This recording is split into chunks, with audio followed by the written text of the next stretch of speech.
안녕하십니까. 지금부터 열린 정부 Good morning. We will now start the Open Government Conference. I am Lee Tae-jun. I will be the moderator for this conference.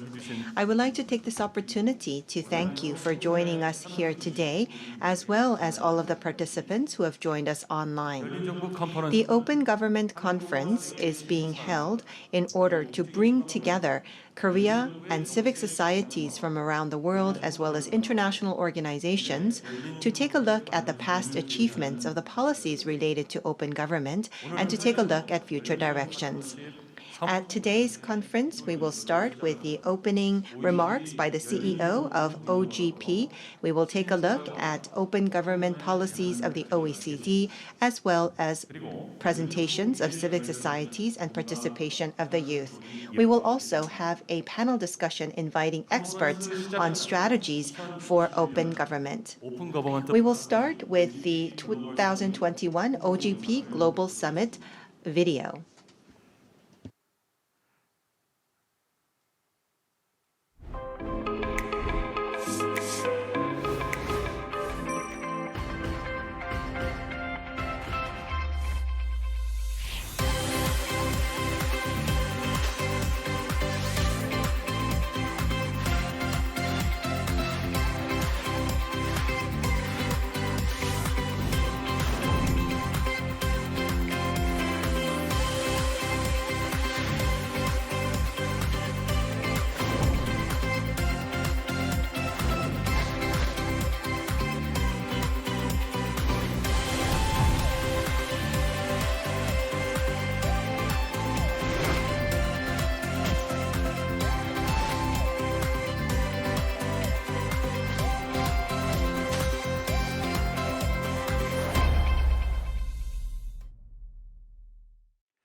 네, 열린 정부 파트너십 As the 11th co-chair of OGP, the government of the Republic of Korea will be hosting the Global Summit from December 15th to the 17th here in Seoul under the topic of civic space, strong civic participation, anti-corruption, and inclusive digital innovation. As this is in line with today's conference, we look forward to your participation and interest. 개최하는 2021년 OGP The 2021 OGP Global Summit, hosted by the Republic of Korea, 오늘 will be hosted here in Seoul, and today we will be hosting the Open Government Conference. 이상하 We shall open the conference with the opening remarks by 말씀 Honorable Lee Sang-hak, the Civic Society Chair of the Korean Open Government Forum.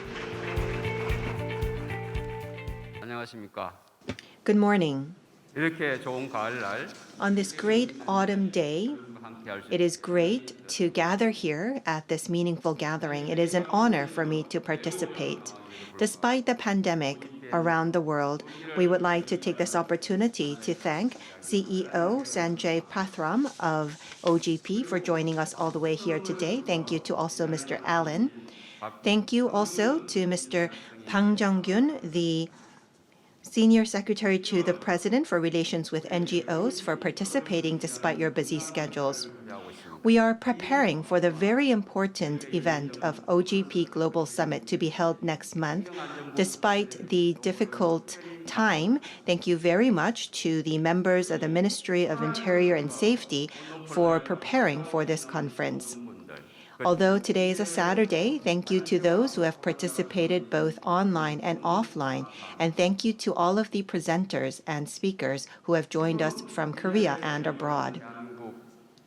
정부혁신 박람회가 The K Innovation Expo 2021 is aligned with the spirit of OGP. 대한민국은 그간 The Republic of Korea has gone through the difficulties of 국제 권력이 지배한 war, separation, and poverty. We have also gone through the rule of authoritarianism, but we have blossomed into a country with rapid economic growth and mature democracy. This is indeed the fruit of the efforts of our citizens. In particular, during the process of democratization, we have had the devotion and sacrifice of numerous citizens and students. 우리가 추구한 OGP strives to achieve democracy through civic participation. The Republic of Korea has put into our society this spirit from very early on. 민관 With civic participation and public-private partnership, we have developed our society and matured our democracy. 우리나라의 경험과 역량을 We would like to take this opportunity to connect the experience of the Republic of Korea and OGP programs in order to collaborate with countries around the world. But despite the outstanding capabilities and potential of our society, we have not been very active in OGP activities. 우리의 역량을 By connecting our capabilities with OGP activities, I believe that we can achieve more. 구슬이 서말이 They say that even if you have baskets of pearls, you need to string them together into a necklace for it to be valuable. I believe that stringing these pearls together is what our Korean Open Government Forum should be leading. 더욱 We need to make sure that we work with other countries around the world for better results. This way, we believe this is why alliance is important around the world. 참여 We believe that the open governance policies of OECD, civic participation, and participation in policies by the youth are important topics that we should be discussing today. Let us take a look at the achievements that we have made so far around the world and explore the ways forward. And next month, right here in Seoul, we will be hosting the OGB Global Summit. It will indeed be a great opportunity for all of us. 1주년을 맞이하는 중요한 In particular, it will be celebrating the 10th anniversary of the launch of OGP. We will be able to share the achievements of Korea in democracy, and we will be able to share the prospect for the future with countries around the world. We look forward to your participation. Once again, thank you very much.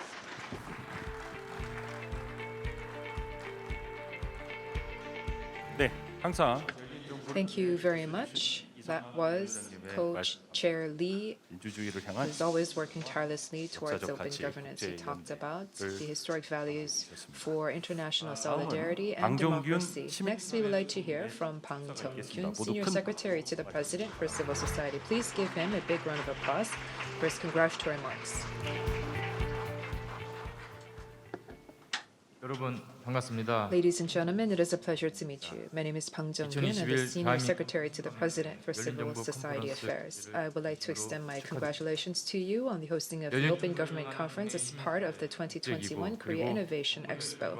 에너지 I'm very honored to be here at this important gathering where we can have meaningful dialogue, 뜻깊게 pulling together the passion and energy of civil societies, international organizations, and governments from home and abroad. I would like to thank the members of the Open Government Forum, the OECD Policy Center, the UN Project Office on Governance for sharing their expertise and wisdom, and also our experts at OECD and the Accountability Lab who will be joining us by video. I would like to especially thank CEO Sanjay Pradhan of the OGP, who has come a long way to be here in Korea for this keynote speech. Thank you very much for traveling such a long way and going through the difficult disease control mandate entry procedures. 열정을 함께 나눌 수 있는 I believe that your long-time experience, your perspectives, and your passion for open government partnership, together with the international society, will be shared with all of us. This is being held under the theme of promoting international solidarity for realizing open government values. Open government is now a value that all democratic countries aspire towards, and many countries are working very much towards open government values. Governments have become more transparent, and the lives of our citizens have become enhanced. Despite the COVID-19 crisis, values such as openness, transparency, and participation have become a driving force for governments and civil society. Over the last 2 years, throughout the COVID-19 outbreak, we were able to see that one individual, one country alone cannot overcome a common challenge, such as the likes of COVID-19. If we want to wisely overcome global challenges, we have to engage in international solidarity, which is the theme of today's conference. And this is exactly why this conference was hosted and organized. 코로나의 긴 Korea is carefully working towards to escape the long tunnel that is the COVID-19 pandemic. We're preparing for a phased-in recovery of the past. If we want to recover our everyday lives, we want to also think about the future vision of the open governance values, because it is now time for the governments and civil society to take a new leap forward based on mature, sophisticated cooperation. In this post-COVID era, I hope that this conference can be a venue for us to pool our wisdom together to look at what we must do, what the governments and civil society must do for open governments. I would also like to 글로벌 ask you for your continued interest and appreciation for the 2021 Open Government Partnership Global Summit that is going to be held in December. The Republic of Korea will be the chair of this OGP Global Summit, and we're going to look back over the past accomplishments over the 10 years and look to the next vision for the next 10 years. Once again, congratulations to you. Thank you very much. 네, 대한민국 시민사회 발전 Thank you very much for your remarks. 축사 감사드립니다. 장기적 일상 회복을 위해 Thank you for sharing with us the value of OGP for the long-term recovery of our societies. We will now go to the keynote address. We will be inviting CEO Sanjay Pradhan of OGP. OGP is a public-private partnership bringing together 78 governments as well as civic societies working towards open government. 가치에 대한 약속을 재확인하는 We will have a keynote address that will reaffirm the value of open government. Let us now invite the CEO with a big round of applause.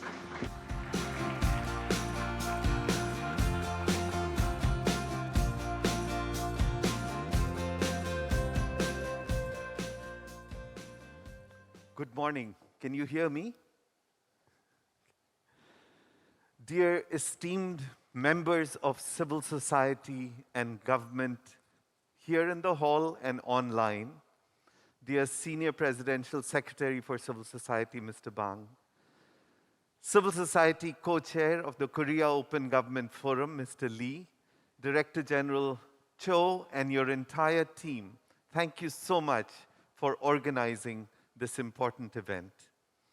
It is a great honor for me to be here with you on behalf of our 78-country Open Government Partnership, or OGP.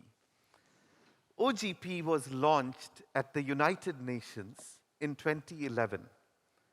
And in just 10 years, 78 countries and 76 local governments, together representing more than 2 billion people, have joined the partnership, along with thousands of civil society organizations. The Republic of Korea is the government co-chair of this global partnership and will be hosting our 10th anniversary summit right here next month. Korea's leadership of OGP is so fitting, it is so appropriate, because Korea is a global leader in open government and is a shining example of a vibrant democracy with strong civic participation, in stark contrast to the closed autocratic government of its neighbor to the north. Korea's leadership of OGP is also really vital at this moment in history because, unfortunately, we are confronting a crisis of democracy in many parts of the world. You see, the last 15 years has seen the unfettered rise of authoritarian and populist leaders around the world. From Hungary to Tanzania, Turkey, Russia, and beyond, elected leaders are attacking media, civil society, oversight institutions, spreading disinformation. And across democracies, citizen trust in their governments has plummeted. In far too many countries, citizens perceive their governments to be disconnected and unresponsive to their needs, or corrupt and captured by special interests. In this grim context, OGP offers a hopeful alternative of renewing democracy. The goal of OGP, as echoed by one of its founders, former US President Obama, is to ensure that government truly serves its citizens rather than itself. To achieve this, OGP empowers government and civil society to together co-create, co-design reforms in OGP action plans. So, you know, in the last 10 years, government and civil society across OGP have co-created more than 4,500 reforms, including in Korea with 5 OGP action plans, 64 reform commitments.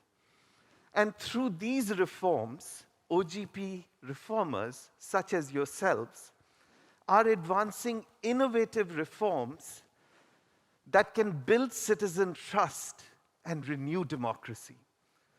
These reforms are making governments more transparent, participatory, inclusive, and accountable, while empowering citizens and civil society to shape and oversee their governments every day, not just once in a few years when we cast our vote.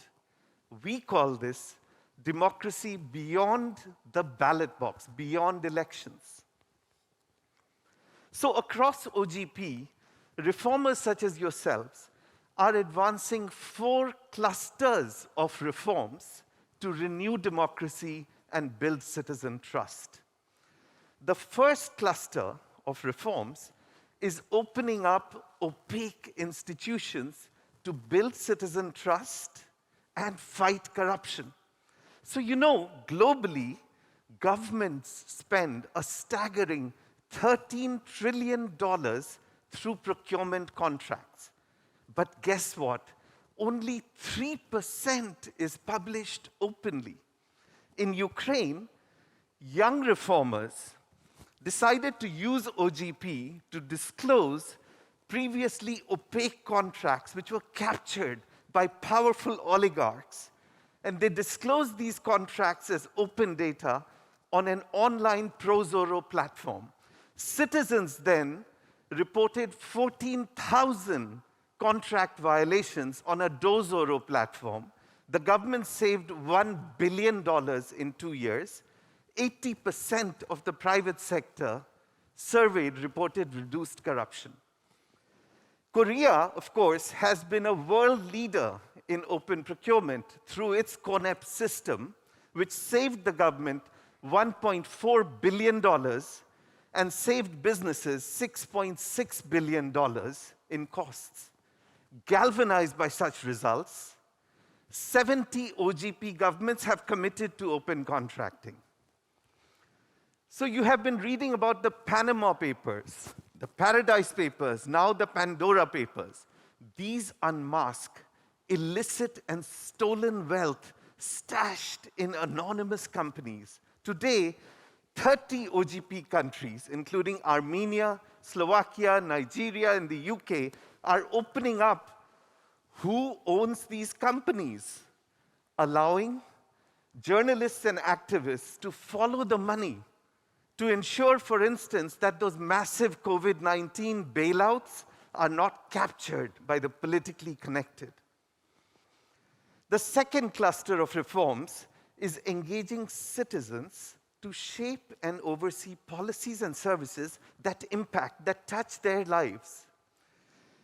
In Italy, when an investigative journalist reported that only 9% of EU funds were being utilized, which could really benefit the southern region's citizens, the government then disclosed on an open Coesione online platform all projects financed by, guess this, all projects financed by 100 billion euros of EU financing. But what was even more fascinating was that they then launched a massive public awareness, citizen participation campaign to enlist citizens and, interestingly, high school students to become on-the-ground citizen monitors of projects they cared about. For most of us, government budgets are opaque, distant, and inaccessible. In contrast, in Madrid, Spain, using OGP, reformers set aside 100 million euros where citizens propose and fund projects that respond to their needs. Today, 90 governments around the world are emulating this Decide Madrid platform. Korea, of course, has itself been a world leader in participatory budgeting, especially at the national government level. At a time when our societies, including Korea, are being polarized, increasingly polarized, OGP reformers are instead convening citizens in citizens' assemblies to deliberate on contentious policies such as tackling inequality in Scotland or same-sex marriage in Ireland. And guess what? Citizens are finding that when they get together in citizen assemblies, they can forge shared solutions across political divides when politicians clearly cannot. Korea could consider convening a citizen assembly to tackle its core polarizing issue on tackling inequality. The third cluster is reformers are enhancing access to justice for the historically marginalized groups, such as the Roma minority in North Macedonia. They're also empowering women politically, socially, economically, such as Jalisco, Mexico, targeting the gender wage gap. Korea, in its present OGP action plan, has also committed, importantly, to engaging marginalized groups such as youth, women, and persons of disabilities to participate more in public decision-making and public life. The fourth cluster of reforms is leveraging digital technology. You see, across OGP, digital technology has been a real accelerator of opening government and mobilizing direct citizen engagement, such as through Prozoro, Ukraine platform, or Decide Madrid platform. But guess what? Now OGP reformers are also confronting digital threats to democracy, such as the insidious spread of disinformation and fake news online, illegal surveillance, attacks on our individual privacy. In response, through OGP, to curb disinformation, the Netherlands and Canada are strengthening transparency of online political campaign activities. Canada and France are improving the transparency of public algorithms which are used to deliver services to us. An absolutely central priority in OGP is to protect civic space. The basic ability of citizens, you and I, to freely speak, associate, and assemble. Without this, democracy doesn't work. Unfortunately, over the last decades, look at this, over the last decades, civil liberties have declined in most countries, including majority of OGP countries. And yet these problems remain unaddressed, with only a few exceptions. For instance, in Mexico, following the 2017 illegal surveillance scandal, where the Pegasus spyware, which was in the news, was used to target anti-corruption activists. When the new government came to power, it committed to multi-stakeholder supervision of the state's digital surveillance. For its part, Korea has made a very important commitment in this action plan that you've just launched on a strategy and ordinance to better support civil society. You see, I really feel Korea can inspire the world, the entire OGP partnership, on how to leverage vibrant civic space, vibrant civil society participation, as most beautifully exemplified by Gwanghwamun Square. After millions descended in candlelight protests to bring down the previous president, I find it so inspirational that the new government of President Moon at the time invited citizens back to Gwanghwamun Square, except this time to propose policies that address their pain points. We need more Gwanghwamun Squares in our world today. So you see, across OGP, reformers in this way are advancing these 4 clusters of reforms to build citizen trust and renew democracy at a time when democracy is in crisis. These reforms can not only tackle the crisis of democracy, but they can also help tackle a confluence of 5 profound crises we confront in our world today.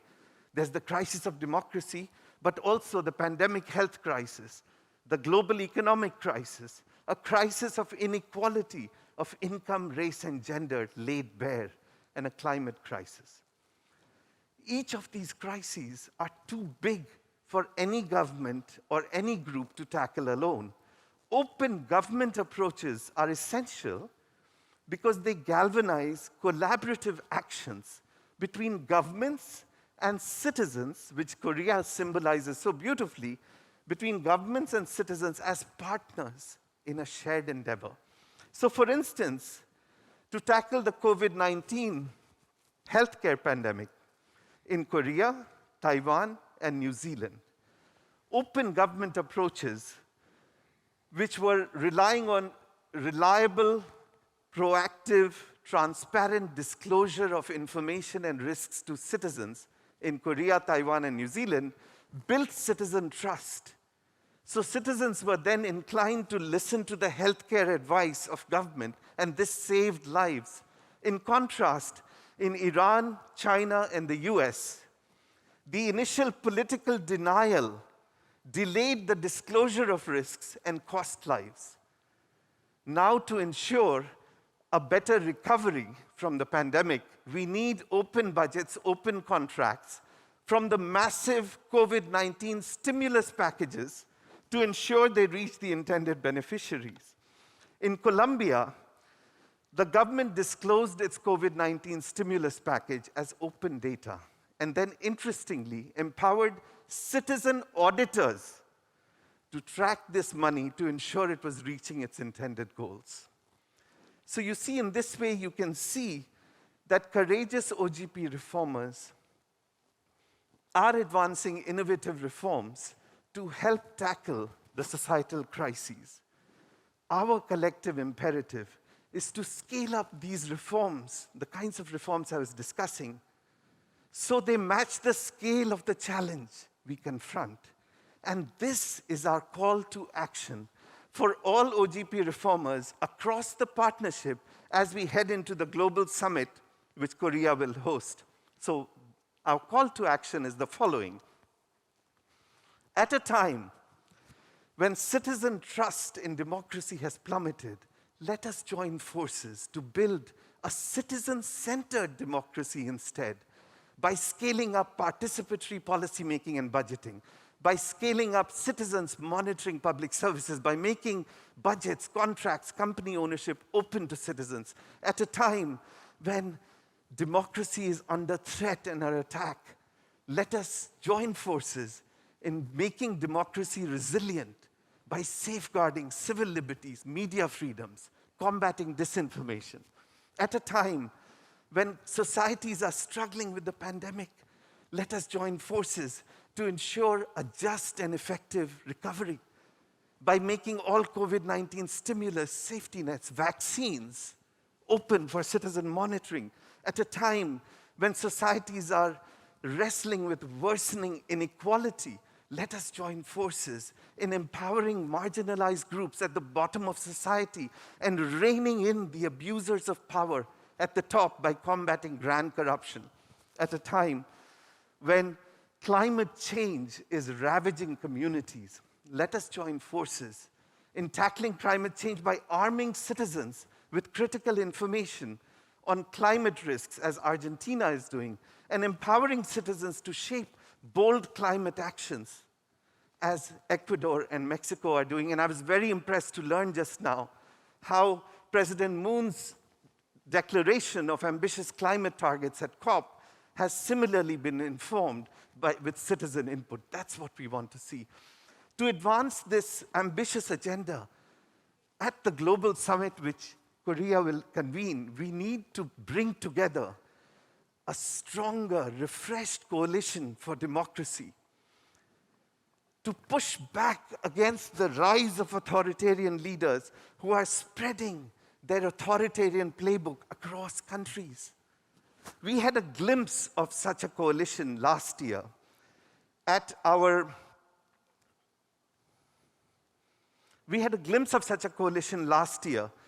the OGP Virtual Leaders Summit at the United Nations, where we had heads of states such as German Chancellor Merkel, Canadian Prime Minister Trudeau, French President Macron, leaders from civil society, World Bank, IMF, OECD, and thousands online. But if we are to forge a credible, countervailing force against the rise of authoritarianism, we need to multiply this top-down and bottom-up at the Global Summit next month.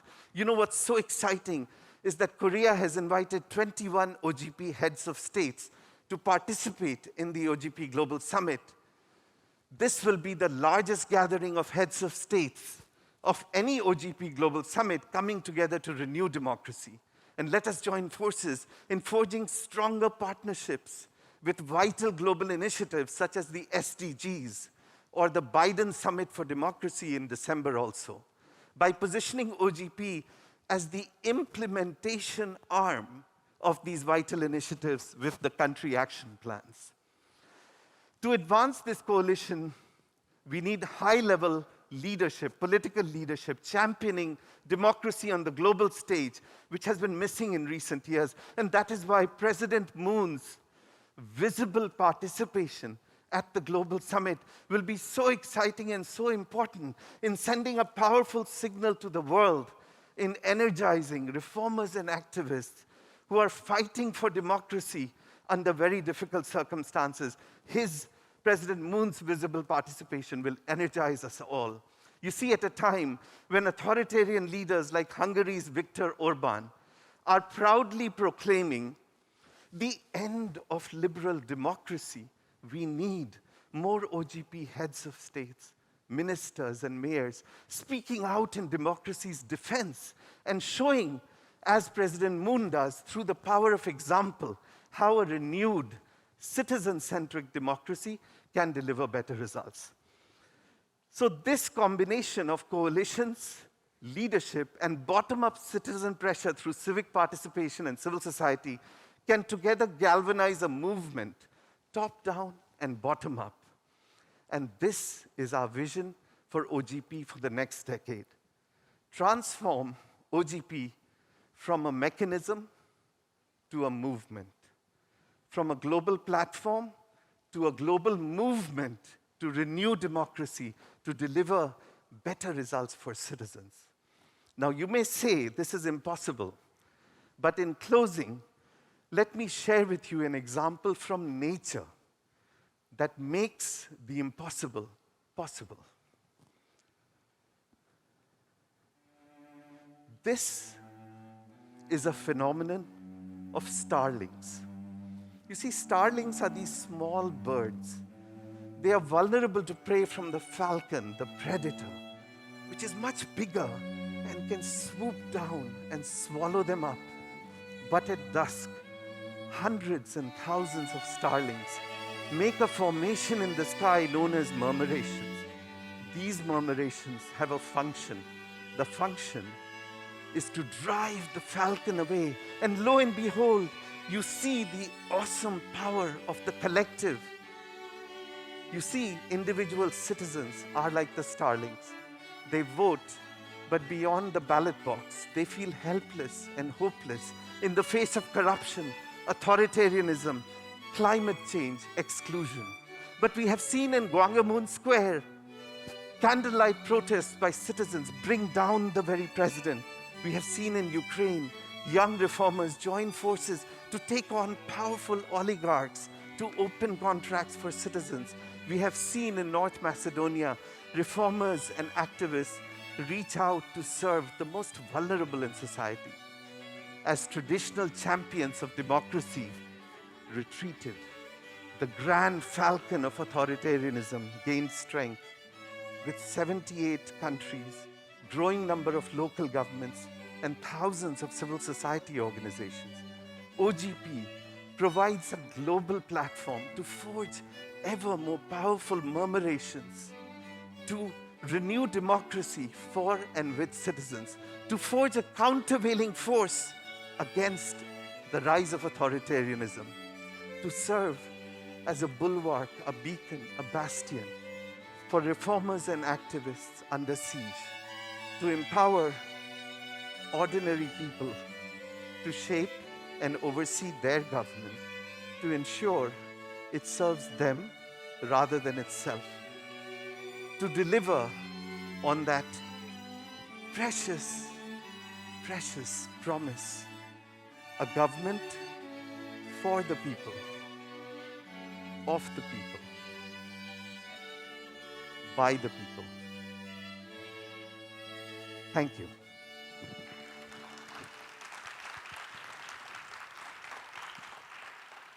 네, 열린 정부에 대한 Thank you very much for that 깊은 인사이트를 주신 사무총장 deep insight from the CEO of OGP on civil society and open government. I thought I was watching a play unfold here in this theater space.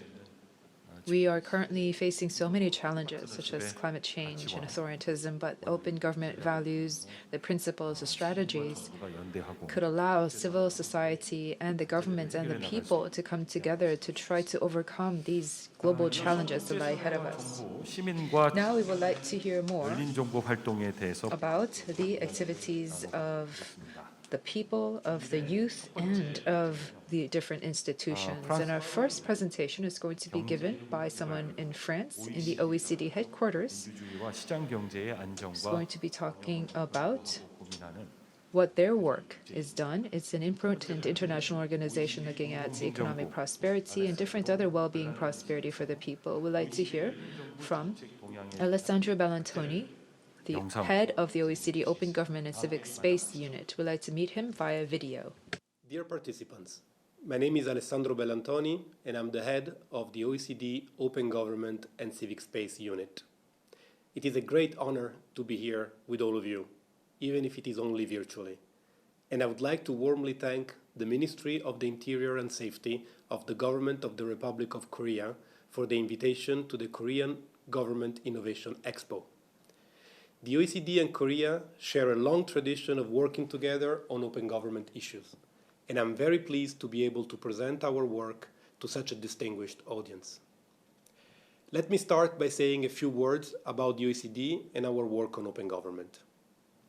The OECD work in the area is structured around the OECD recommendation on open government, which was adopted by the OECD Council in 2017, and which I'm sure many of you have already heard about.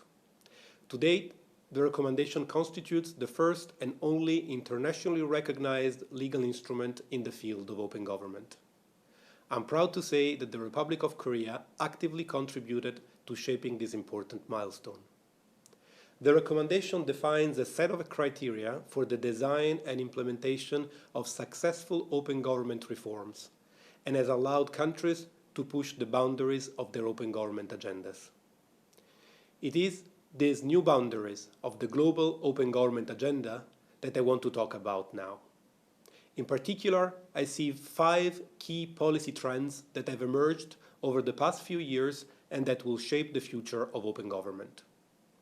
The creation of holistic and integrated policy frameworks. Open government entails a radical change in the relationship between public institutions and citizens. It touches upon every single aspect of governance and aims to lift the barriers between citizens and public institutions. It is hence no surprise that the policy framework for open government is often fragmented. Recognizing the need to have an umbrella policy framework for open government, an increasing number of OECD member countries and adherents have started designing and implementing open government strategies. These strategies aim to align all policy documents that are linked to openness, including, of course, the OGP action plans, and bring them together under a coherent medium to long-term narrative. Point number 2, measurements and indicators. The global open government movement has started to become more mature. Along with the progressive improvement, consolidation, and institutionalization of countries' open government agendas, there is an increasingly loud call for indicators to measure their contribution to broader policy goals, such as trust in government and more generally to socioeconomic outcomes. In order to support countries in addressing this challenge, at the OECD we are currently in the process of developing the first ever comprehensive set of indicators to measure the impact of open government reforms. The first set in this series of indicators, the so-called OECD Open Government Dashboard, will be released at the margins of the Global Summit of the OGP that is hosted by Korea this December. The dashboard, a part of which has been co-designed with our colleagues at the OGP, will be an interactive and user-friendly web tool that provides an overview of countries' efforts to mainstream a culture of open government across their public administrations. The move from open government towards an open state is the third point I'd like to talk about today. For many years, the global open government movement has focused its attention mainly on strategies and initiatives developed and implemented by the executive branch of the state. Recently, however, countries across the world have started to acknowledge that open government initiatives should not be pursued by the executive branch in isolation. Citizens expect the same level of transparency, accountability, and the same opportunities to participate from all branches of the state and levels of government.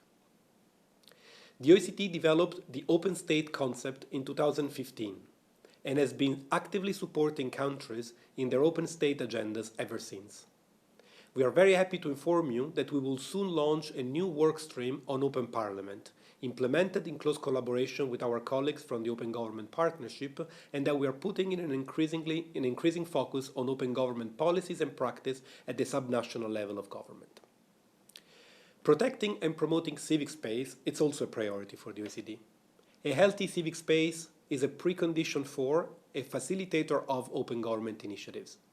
Noting that OGP commitments on civic space had been few in number and limited in ambition thus far, the OGP launched a call to action in 2021 to push its members to tackle systemic inequalities, protect civic space, and enhance citizens' participation.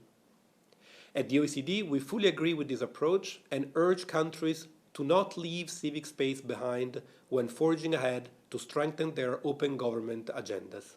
In order to support our member and partner countries in this endeavor, in 2019 we launched the OECD Observatory of Civic Space, and we are currently in the process of producing the first ever global report on the status quo of civic space around the world.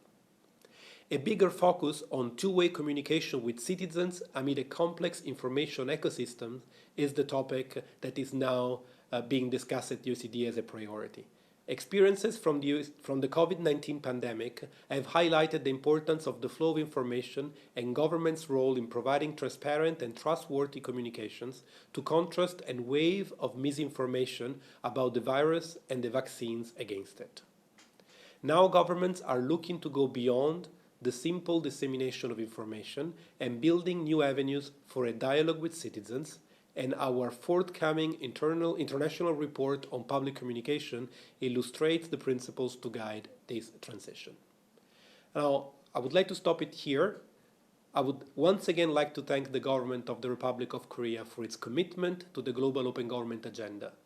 At the OECD, we think that it is fair to say that an open government, one that is transparent, accountable, and participatory, and one that puts integrity as a priority, should be the new normal in public governance. And I'm thrilled to see the Republic of Korea so committed to move this agenda forward. Thank you very much.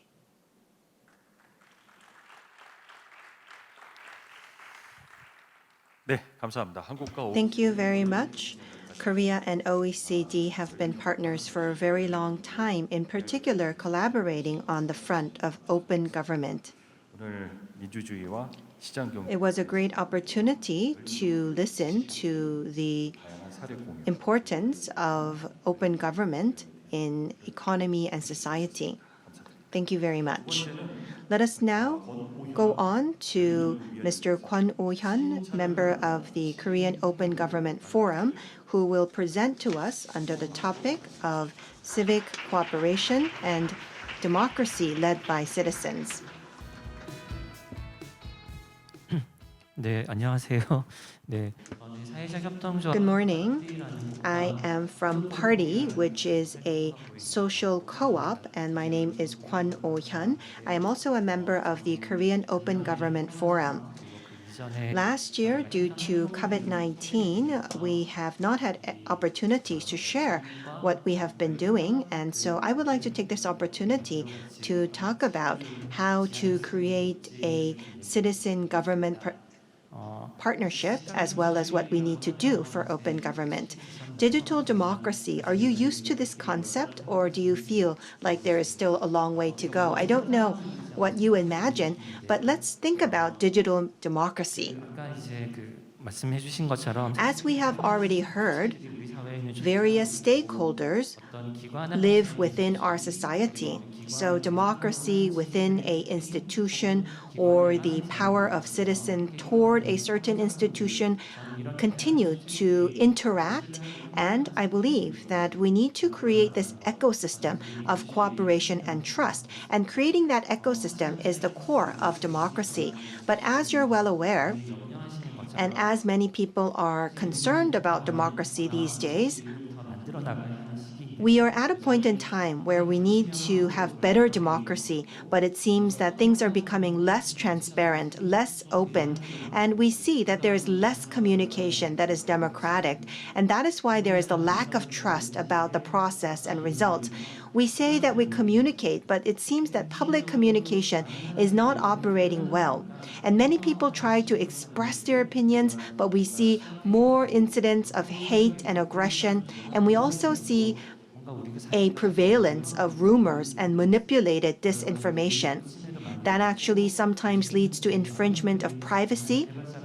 And many people also believe that they are not sure about how to respond to this era of data and algorithms just because they are not developers. But where I work, we think about how to create more democracies and better democracies. And that is why we hope to achieve democracy within our everyday life through more democracy and better democracy. We are in a transition, and whenever we are in a transition, we have lots to think about. When we think of digital democracy, we tend to imagine that there is interaction in communication, but we need to take that a step further, and we need to take a look at how we have voluntary campaigns and communities created by citizens. We need to have public arena for dialogue led by the citizens, and we also need to have citizen participatory platforms where citizens can test their concepts of democracy. But this cannot happen without any efforts. Underneath all of this, we need a democratic decision-making process that is safe and credible. We also need to have fact-checking about disinformation and fake news. We also need to think about civic hacking, utilizing data and technologies, which is a way for citizens to find their own solutions. So we, at Party, this is what we are working on. So this is what we have been doing a lot for these topics. This is what we have done during COVID-19. The government of the Republic of Korea disclosed information and data very quickly. But unfortunately, although it was open, it was not a per se data. So whenever we talk about the disclosure of public data, well, we talk about how based on this public data, we created a mask app which led to the solutions for the shortage of masks. We participated in developing this app to tell people about where the mask inventories are. We started in February, and we had 2 steps in disclosing this app. We first had a response to the shortage of masks, and there were citizens that created dashboards to show other people where the masks were available. And on March 2nd, we actually asked the government to disclose the public data, and that is why we were able to receive that data.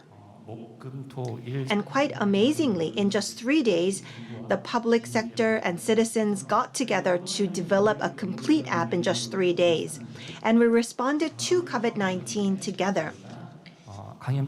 We actually submitted our request to receive information about COVID-19 other than masks because during COVID-19, citizens want to find solutions together, but we did not have access to government data. We need to be able to have access to this data to find solutions together. And even if there is the lack of disclosure of data, we still have teams creating maps showing perhaps where the inventories of masks are. And so we decided to ask that the government discloses all data because we believe that we could find more positive solutions together. And we actually proposed a format for the data disclosure. When we were requesting this data disclosure, we had the outbreak of shortage of facial masks for COVID-19.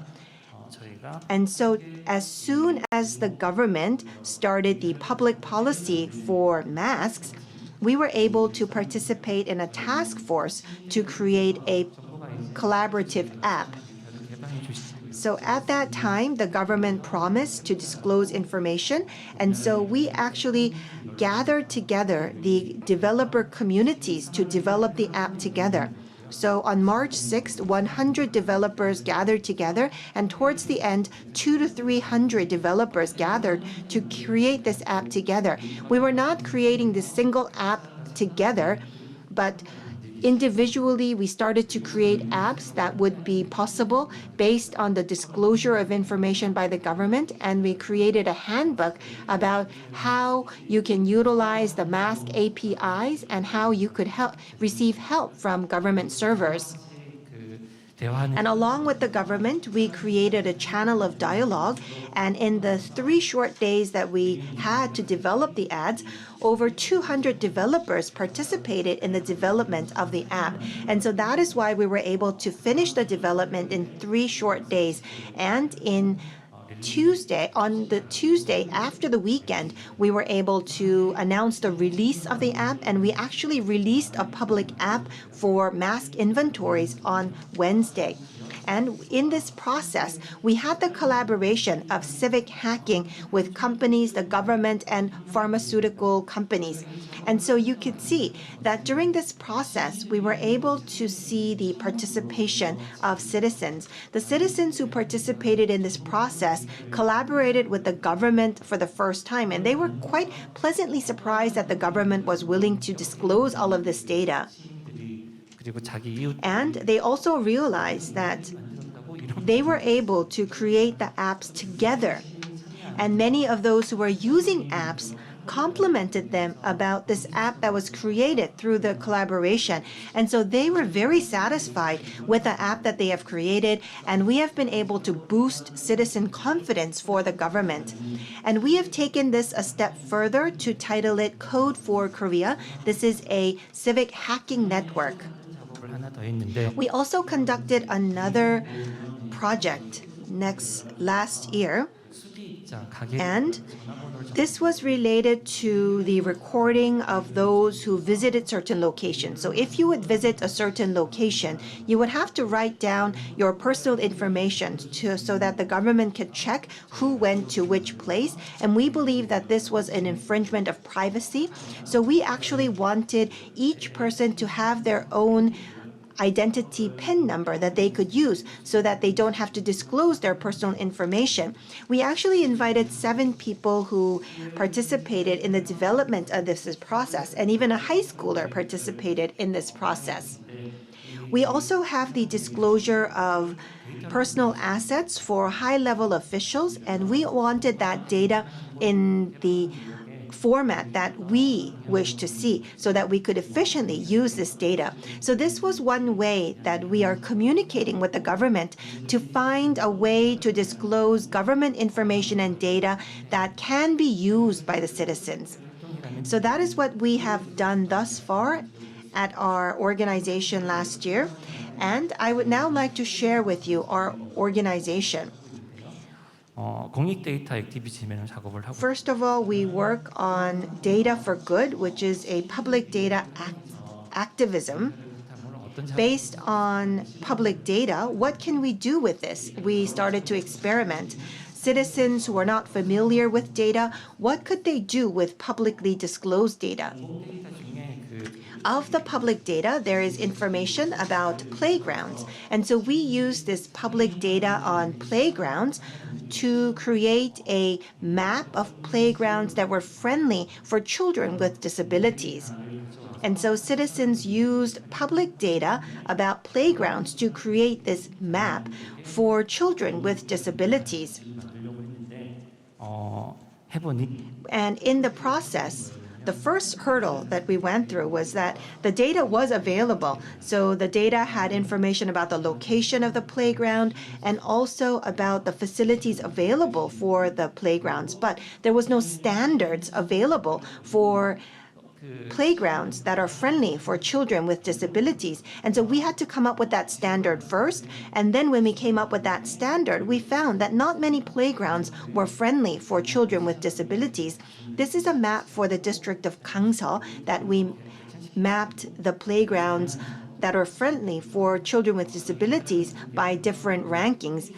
And we actually uploaded this map on the website of the district office of Gangseol, and we were able to use this data to have dialogue on making playgrounds more friendly for children with disabilities. And so this was a great opportunity for us to use public data to create this map, but at the same time use this map to propose policies in return. Sometimes our policies are quite fragmented, but if we are able to connect different available policies, it could have collective power. We also participated in other projects. For example, we conducted fact checks. This is an ongoing project, and this is one example that we would like to share. 나간다라는 As you're well aware, sometimes the newspapers want to increase their circulation figures, so they would print the newspapers, and without circulating it, they would export their newspaper overseas as used paper. And so we actually received that information, and we actually created a team of citizens and journalists to conduct a fact check.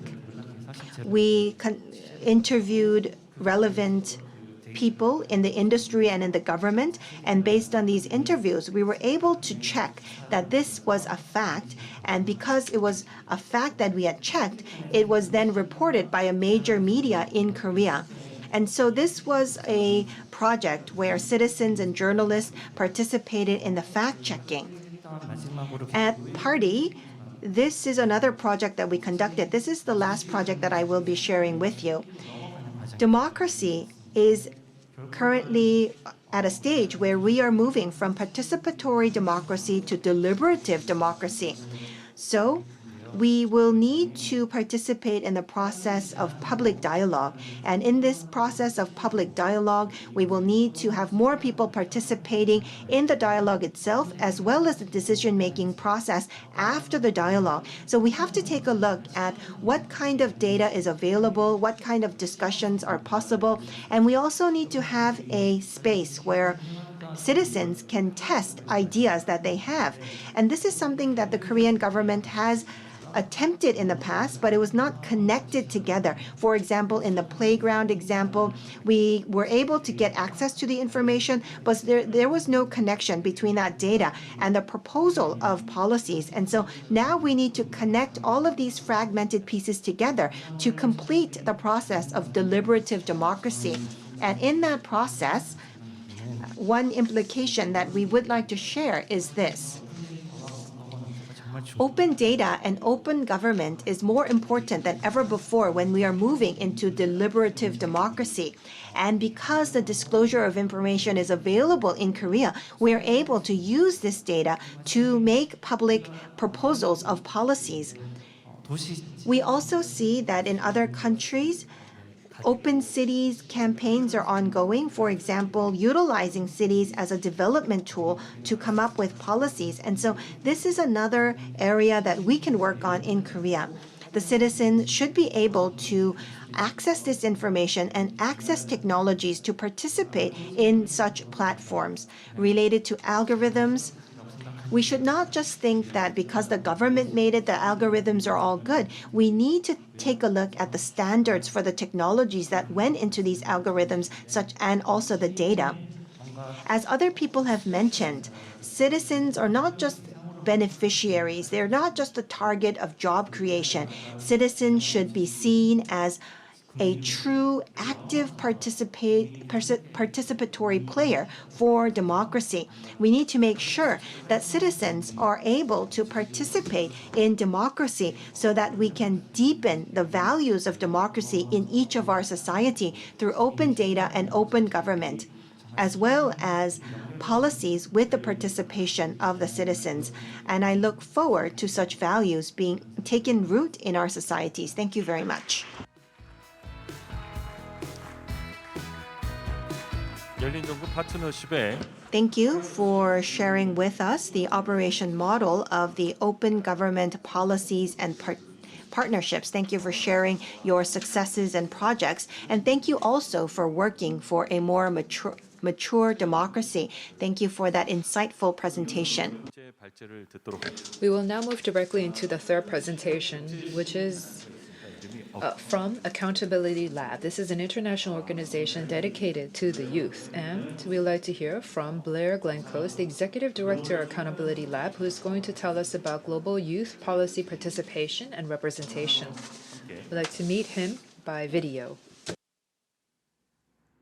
Hello, everyone, and thank you so much for having me as part of this important Open Governance Conference. My name is Blair Glenclose. I am the director of an organization called the Accountability Lab. We find creative ways to make governance work for people around the world. I'm also honored to be a civil society steering committee member of the Open Government Partnership, working with Sanjay and his colleagues to transform how governments serve citizens everywhere. And I'm going to speak to you today about how we can better strengthen global youth policy participation and representation and support the role of young people in open government approaches. I want to start by commending the Government of Korea for its work around open government issues this year as co-chair of OGP, and for all of the exciting preparations that are ongoing for the OGP 10th Anniversary Summit in Seoul in December. This is an important moment for open governance around the world and for OGP itself. And we must seize this moment to reinforce our shared commitment to open government principles, to support each other to push forwards the reforms that we want to see, and ensure that all voices, including those of young people, are included in decision-making. At Accountability Lab, we are very excited to be working hard with your colleagues at the Ministry of the Interior and Safety to integrate the ideas of young people into the OGP Summit through the OpenGov Youth Collective, which we helped to create several years ago. With this group, we are convening an OpenGov youth delegation for the summit, including a boot camp around open government ideas, the development of policy proposals related to youth issues, and the creation of a toolkit to support governments to better engage young people in their open government efforts. But why is it important to include young people in policymaking and open government at all? Well, as you know, with massive demographic shifts around the world, enhanced connectivity and rapidly evolving ideas and networks, youth are now more able, more powerful, and more willing to drive the open government agenda forwards than ever before. And while young people are not a homogeneous group, youth represent the majority of the population of many countries today. The median age in Africa, for example, is less than 20 years old, and in Asia it's just 32 years old. In OECD countries, almost 100% of young people now use the internet, and even in less connected places, young people are finding more ways than ever to make connections between themselves and with each other to share ideas. Research also demonstrates that young people are no longer content to merely receive information from official authorities, but increasingly expect to play a role in producing and sharing that information, and in co-creating policies and processes that address the biggest problems that they face today. This places them at the core of efforts to push for change around the world, from protests to support democracy in Myanmar, to campaigns for racial justice in the United States. But there are some critical problems that prevent meaningful engagement of young people in policy development and democratic processes. First, too often, young people have to make their voices heard outside government systems that do not recognize the value of their insights, perspectives, and ideas, as recent youth-led protests in many countries have made very clear. Young people are not given a stake in political and economic systems, and so mistrust those systems and work outside them to subvert them. A recent study of young people, for example, indicated that 2/3, 66% of young people aged 18 to 29 believe that their government doesn't care about their opinions, and that's a huge problem. In COVID-19, with all of the constraints that this has brought, has only made this problem worse. But secondly, this is not a COVID-19 specific problem. There are structural barriers to participation maintained by a generation of older people generally in power in many countries, and that older generation is often uninterested or uninformed about the kind of challenges that young people face today. In Africa, for example, the age gap between the population and national leaders on average is 42 years, and only 14% of parliamentarians are under the age of 40. A recent report from the UN indicated that 2 out of 3 countries do not consult young people as part of the process of preparing poverty reduction strategies or national development plans. This is just not good enough. And third, where young people are formally included in political processes, this is often in ways that are not inclusive or useful within their contexts. We do not meet young people where they are, physically and digitally, or use the tools, languages, and techniques that they understand. It's no wonder that less than half of young people in Europe, for example, engage with their governments online. This is not because they don't want to, but because governments don't know how to facilitate this process of engaging people online most effectively. All of this is problematic because there is plenty of evidence to show that the inclusion of young people in policymaking improves development outcomes. Active and engaged young people can be a source of government innovation and improved service delivery, for example. And engaging young people in open government initiatives can result in increased understanding and interest among young people in civic and political affairs and can foster active citizenship. This can contribute to social well-being at an individual level and bring about important benefits for societies, such as increased awareness for common challenges and a joint commitment to identify solutions.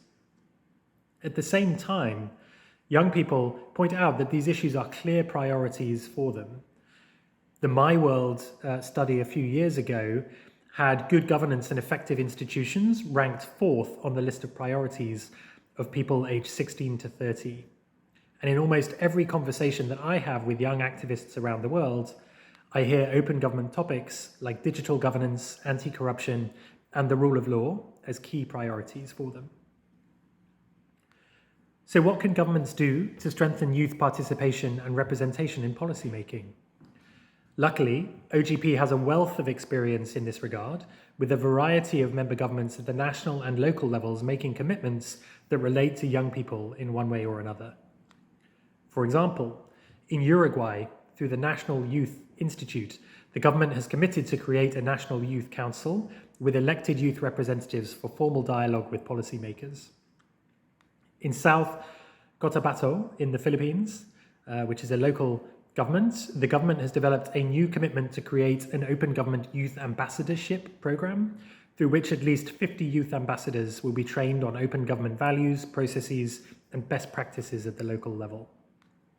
In Sao Paulo, in Brazil, the government has renewed the Open Government Agent Program to become a permanent education and citizenship program that focuses on providing vulnerable youth with tools to file access to information requests, to take part in participatory councils, to monitor local health policies and the public budget, and create geo-referenced maps for public services. In Ontario, in Canada, the provincial government has implemented a digital engagement platform that harnesses young people's collective energy and existing ways of connecting, which are mobile-focused and digital, to contribute to government policy and program development processes on an ongoing basis. I could go on, but I think you get my point. OGP action plans provide the perfect vehicle to build new pathways for young people to participate in policymaking and to infuse governance with new energy and ideas and to provide hope for a better future. That's why I'm also so excited about the work we are doing with the OpenGov Youth Collective and with the Government of Korea that I mentioned at the outset. The collective works to extend and strengthen the active membership of young people in OGP globally and through national and local action plans. In the last several years, the collective has put together a report and a call to action on youth in open parliament, designed new training for OGP local cohorts around creating youth commitments, and brought together over 1,000 young people and allies from 112 countries to participate in an OpenGov Digital Youth Summit. Many of the group have gone on to play a leading role in their country or city's OGP processes. But we recently conducted a global survey to gather insights from the OGP community, and early findings suggest that while all of the respondents consider youth participation really important, around half of them have never been engaged in youth participatory processes. This suggests that there is still a lot to do. And that is where the support of the Government of Korea is so valuable in leading by example on this topic. Korea can send an important signal in the next few months by supporting young people as part of the upcoming OGP Summit, in highlighting their ideas publicly, in working with them domestically to support implementation of the National Action Plan, and encouraging governments around the world to ensure youth engagement in open government efforts. Governance cannot be open unless it's open for everyone. COVID-19 is a huge challenge, of course, but it also provides a historic opportunity to co-create an intentional, intergenerational response to this pandemic, and future emergencies too, that can shape a more inclusive future.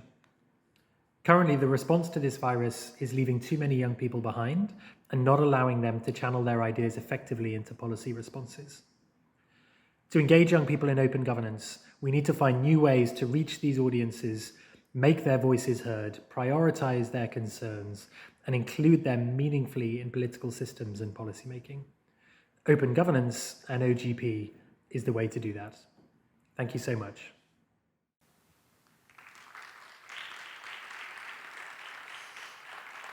감사합니다. Thank you very much. To realize open governance and open governments, this 그리고 여러 가지 현운감이 있는 group is working together with many different youth organizations and youth activists around the world. Accountability Lab, that was Blair from the executive director of the Accountability Lab. I would like to thank CEO Sanjay Pradhan of the OGP, 열린정보위원님, Mr. Kwon Oh-hyun of the Open Government Forum, as well as our distinguished speakers, Alessandro Ballantoni from the OECD and Blair Glenclose from Accountability Lab, for sending us their video messages. 패널 토론을 하기 위해서 For the panel discussion, we will like to rearrange the stage, and while we do that, we would like to present a video commemorating the 10th anniversary of the launch of OGP. We have to make clear that governments exist to serve the interests of citizens and not the other way around. Open government is a new way to think about collaboration around governance. To me, open government means the ability to be a part of the change that you want to see.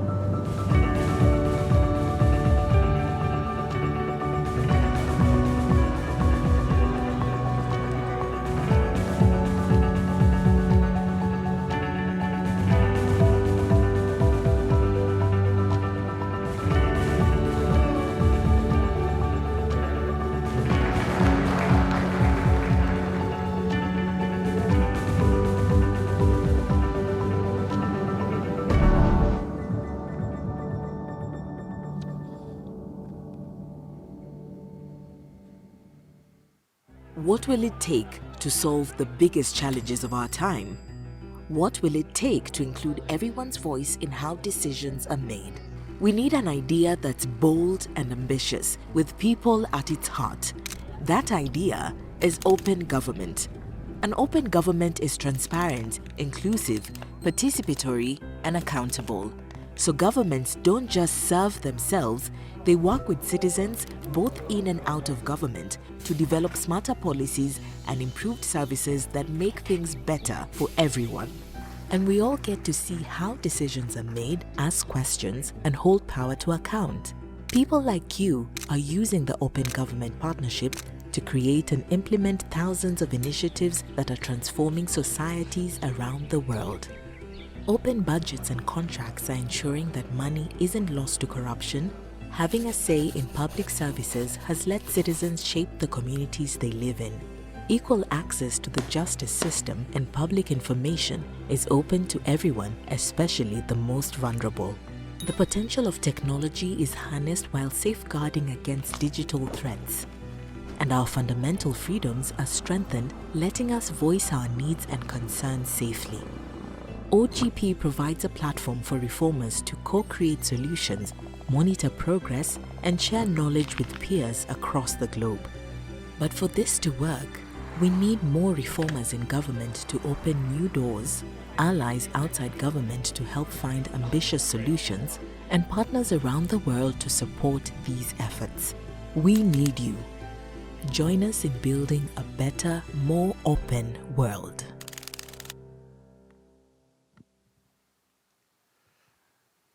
영상 잘 보셨습니까? 앞서 I hope you enjoyed the video. As we mentioned before, this year marks the 10th anniversary of OGP, and at the same time, this is Korea's 10th anniversary in participating in OGP. 많은 노력과 We have had great results in achieving open government around the world, including Korea. And here in Seoul, we will be hosting the 2021 OGP Global Summit from December 15th to the 17th. We will be reflecting on the past 10 years and also plan for the next 10 years.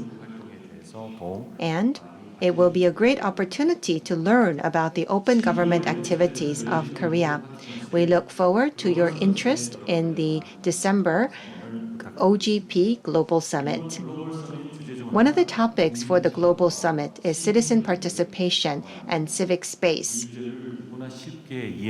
I hope that this would be a topic that everyone can understand easily, and because of this, we have created a short video of interviews of citizens and people from various sectors to explain this topic. 숨기는 게 없는 그런 국민들과 잘 소통할 수 있는 정부가 열린 정부라고 생각합니다. 열린 정부는 협력이다라고 생각합니다. 모든 국민들이 같이 할 수 있는 다 얘기해주는 거, 투명하게 공개하는 거. 국민이 정책에 참여할 수 있는 정부가 아닐까요? 정부가 우선 국민들의 불편함이나 의견을 어느 정도 수용할 수 있고 들어줄 수 있는 그런 정부가 아닐까 싶습니다.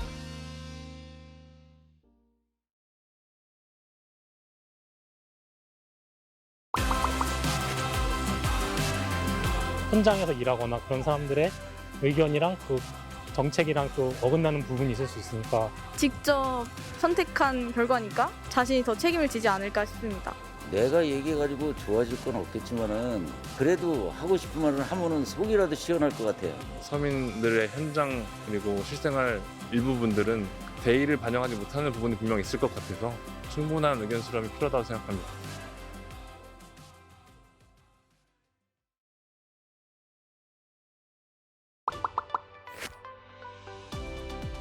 바빠가지고 그거는 그런 방법은 아직 접근하는 방법 잘 모르겠습니다. 우리 일상 속에서 찾아볼 수 있는 거의 모든 공공행정 분야가 바로 시민참여 영역이라고 할 수 있습니다. 저희 홈페이지를 방문하셔서 새로운 제안을 하실 수도 있고 일단 본인이 관심 있는 주제를 좀 조사하시면 관계가 있는 NGO들이 있어요. 그렇게 참여하는 방법이 있을 수 있고요. 또는 자기 속해 있는 지역의 지자체에 관심 있는 법이라든지 예산이라든지 이런 데에 참여하시는 분들 굉장히 많습니다.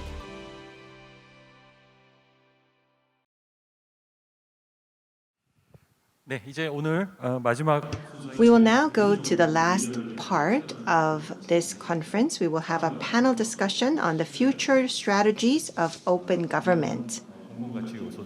We will take a look at the various elements of the public sector and the private sector to create a culture of open government, and this is indeed very important for a democratic and inclusive society.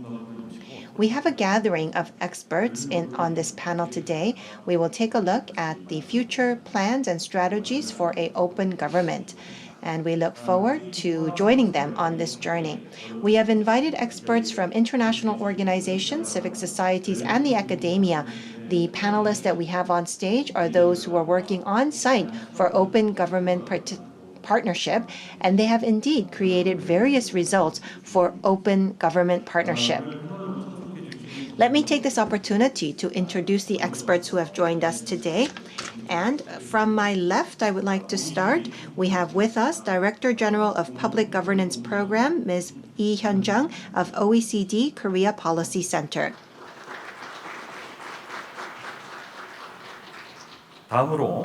We also have with us from the UNPOG, Mr. Kapin Yao, a senior expert for public governance. And from the Korea Open Government Forum, Park Kyung-shin. Also from the Korea Open Government Forum, Park Soo-jung. Last but not least, we have with us Senior Regional Coordinator Alan Wu of OGP Asia Pacific.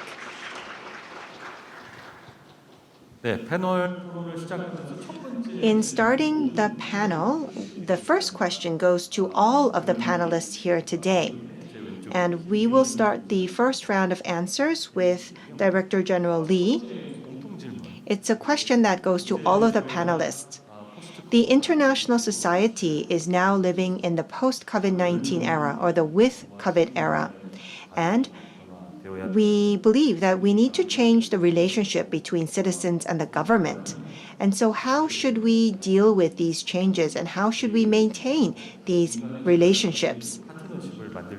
And what are some ways to strengthen the partnership between the private and public sector? Concerning this question, we would like to listen to the opinions of our panelists. Let us start with Director General Lee. Well, ever since COVID-19, our everyday life has changed. Because this is an emergency situation, everything became quite uncertain and complicated.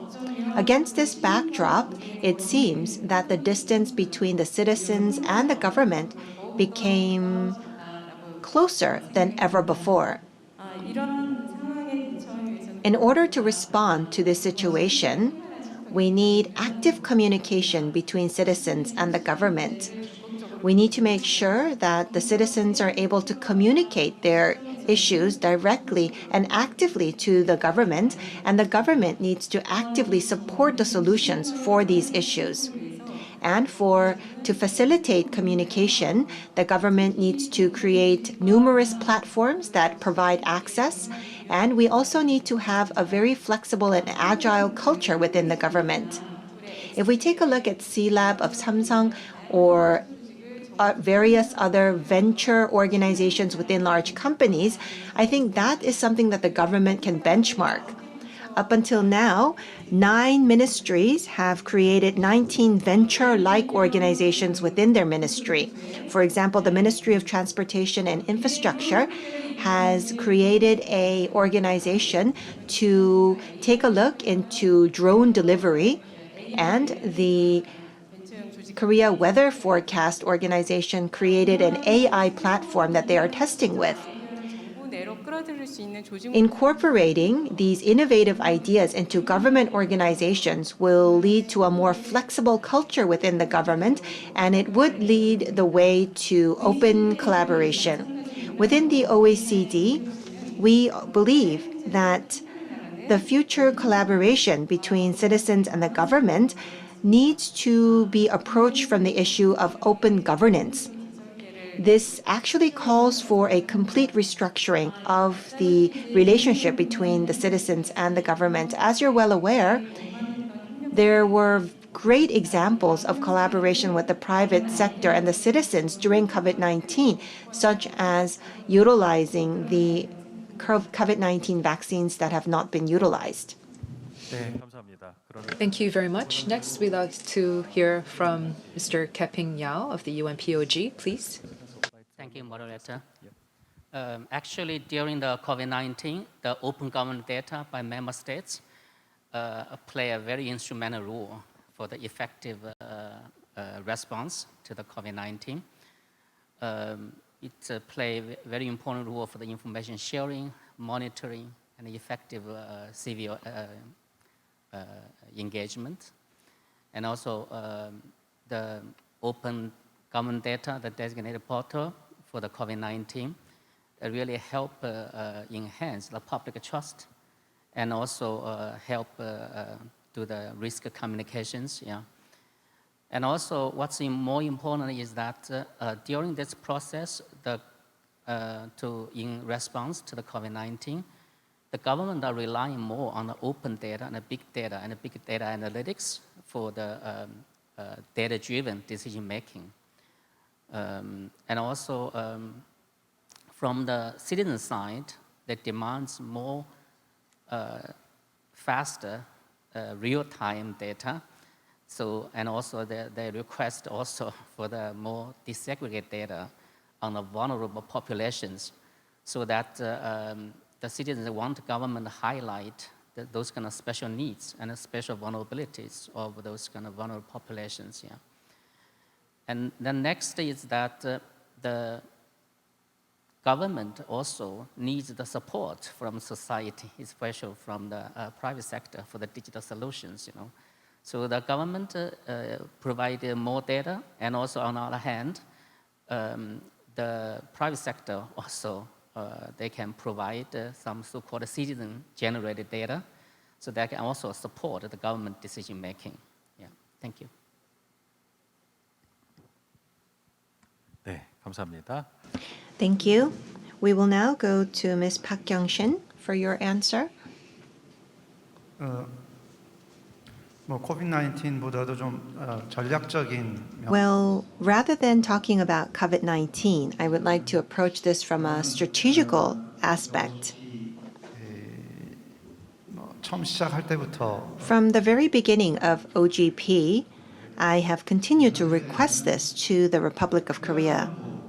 Currently, the Ministry of Interior and Safety 관련 대응을 전담하고 있는. participate in the OGP. They are the organization that is in charge of OGP, but we need a cross-government participation. We are to host the OGP Global Summit, and we have invited 20 or so state heads. 뭔지 잘 생각해. We need to take a look at why state heads are invited to the Global Summit. Already in other countries around the world, OGP is not under a single ministry, but at the very least, it is under the Prime Minister's office, which then can easily connect various ministries. Because it is under the Ministry of Interior and Safety, there are two issues at hand. First, we need to change the law in order for OGP to well function within the government. But changing the law is related to not only the Ministry of Interior and Safety, but KCC, the Ministry of Justice, and the Ministry of Science, Technology, and ICT. And so there are issues that must be dealt with across various ministries. I'm not going to talk about the law in detail at this point in time, but there are criminal laws that we have to deal with, and we also have to deal with the Privacy Act. And there are other laws that we need to deal with that cannot be dealt by the Ministry of Interior and Safety alone. And that actually is hindering the development of OGP. The second issue that I would like to mention is that without the cross-governmental participation, disclosure of data is still very difficult to do. Because only the Ministry of Interior and Safety is interested in OGP, we are not able to have access to data from other ministries. Mr. Kwon Oh-hyun talked about data.go.or. And so this is actually an open data portal in Korea. I did not check this recently, but a few years ago when I did check this, and I believe that it probably is not too different now, data.go.uk If we take a look at data.go.uk or the US's data.gov, they have tens of thousands of data or hundreds of thousands of data for the whole country. But if we go to data.go.kr, 제가 마지막 확인했을 때 한 2만 개 정도 있어요. there was about 20,000 pieces of data that were available. 그 행정구역별 데이터입니다. And this is data about different districts. For example, how many stores sell cigarettes in the city of Iksan. 그 조그만 행정구역까지 And so the data on data.go.kr is data that is limited to specific districts. And there is a reason for this. It's because the Ministry of Interior and Safety asks other ministries to disclose information. And what happens is only the organizations that are under the power of the Ministry of Interior and Safety disclose their data, but other ministries that are irrelevant refuse to disclose their data.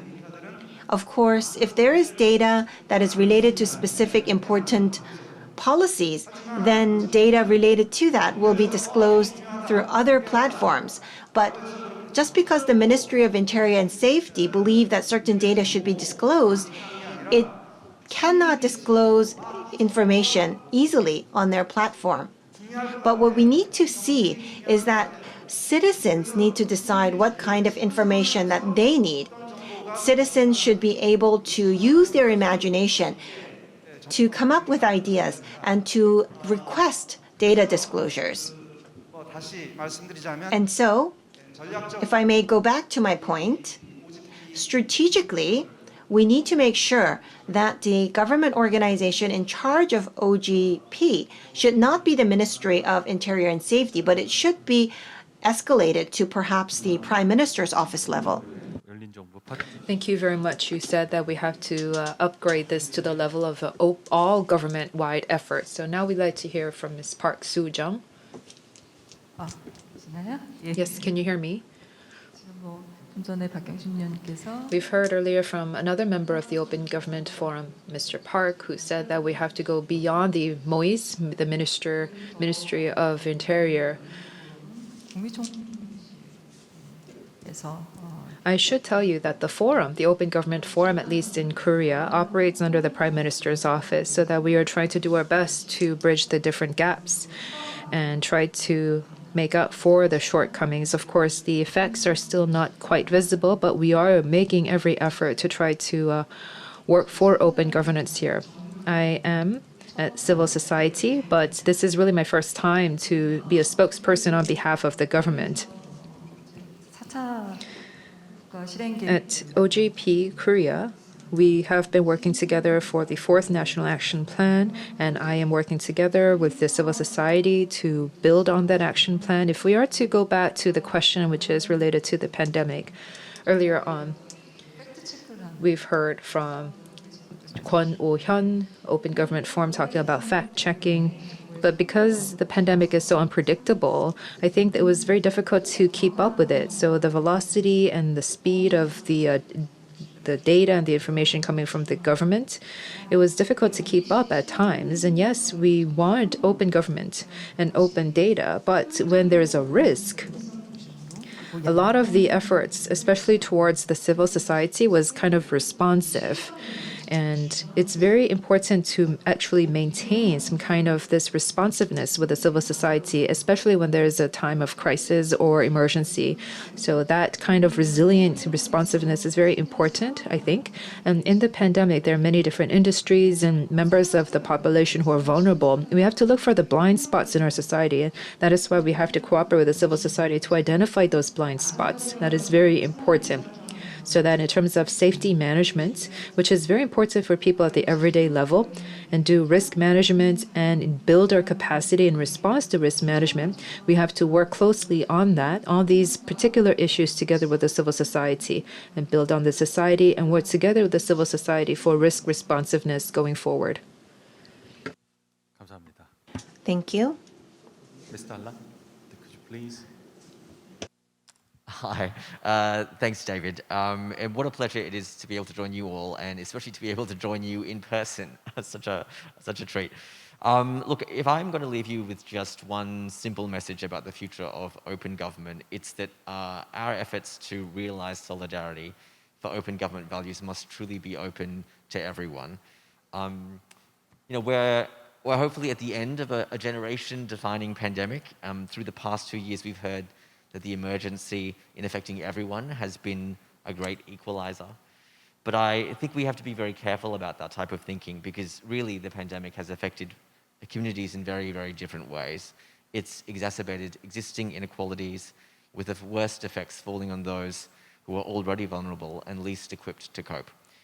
And I think very frustratingly for those who are already fighting for equality, the pandemic seems to have hit at a time when movements for racial justice, for gender justice, for economic justice seem to have been coming to a head, and were then, with so much of our nation-building work waylaid by the emergency. I think at the same time, platforms like OGP have been bringing people together, governments and communities, for a decade. We provided a really fertile platform for continual communication and collaboration, and at its best, I think, there can be a real feeling that everyone is working together, doing amazing work, during some really tough times.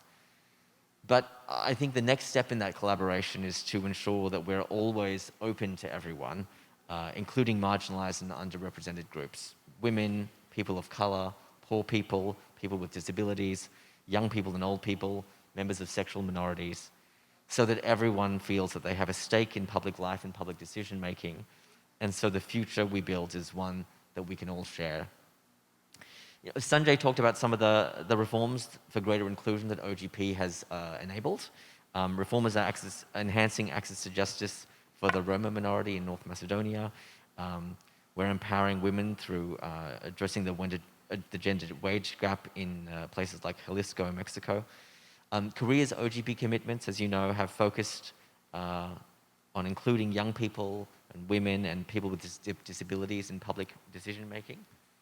And I think, on a very practical level in OGP processes, that means being aware of these issues for inclusion, about communicating with these groups in a way that makes sense to them, engaging them in ways that they find easy to do and that don't impose undue or discriminatory burdens. And I think it means discussing issues that are important to these communities. Because it's only when we allow everyone to come out of the shadows and realize the full promise of their lives that we can unlock the potential of all of our talents and capabilities to build the most durable and informed solutions, and more of it to build a community that is just, and one where everyone has the opportunity to fulfill those very basic of human desires, to feel connected to those around us, to be able to influence the course of our lives, and to feel hopeful for our common future. Now, let me finish. I just think our community is actually eminently capable of this expansion. We've had several years of working online, and so it's been easy to forget the amazing diversity and capacity of our open government community of reformers, because every day our movement is full of activists and reformers and citizens and change makers from around the world, from all walks of life, working tirelessly and working together on the front lines of our progress. And I think the next step for us, especially in recovering from the pandemic and in realizing solidarity for open government values, is to ensure we keep expanding the community so that our table is one where everyone has a seat. Thanks. 네, 감사합니다. 첫 번째 질문에 답변을 해주셨습니다. 모든 분들께서 아마도 그 열린 정부가 보다 더 향상되기 위해서는 정부 안에서의 이제 열린 정부도 중요한 이슈가 될 것 같고요. 특히 모든 분들께서 데이터, 디지털, 테크놀로지 또 플랫폼을 열린 정부 파트너십의 중요한 수단으로 강조해 주셨습니다. 또 동일하게 또 이 청년 세대의 중요한 어떤 참여의 기회들, 이니셔티브가 필요하겠다. So we need that initiative. Thank you very much for your remarks. We will now provide the second question, that is for all of the panelists. I think we have a similar concern. In this era of digital transformation, we need to utilize data, digital, and technology in this environment. So in this digital era, how should we conduct OGP? And what kind of future strategies do we need? 이현정 본부장님. We will start with Director General Lee.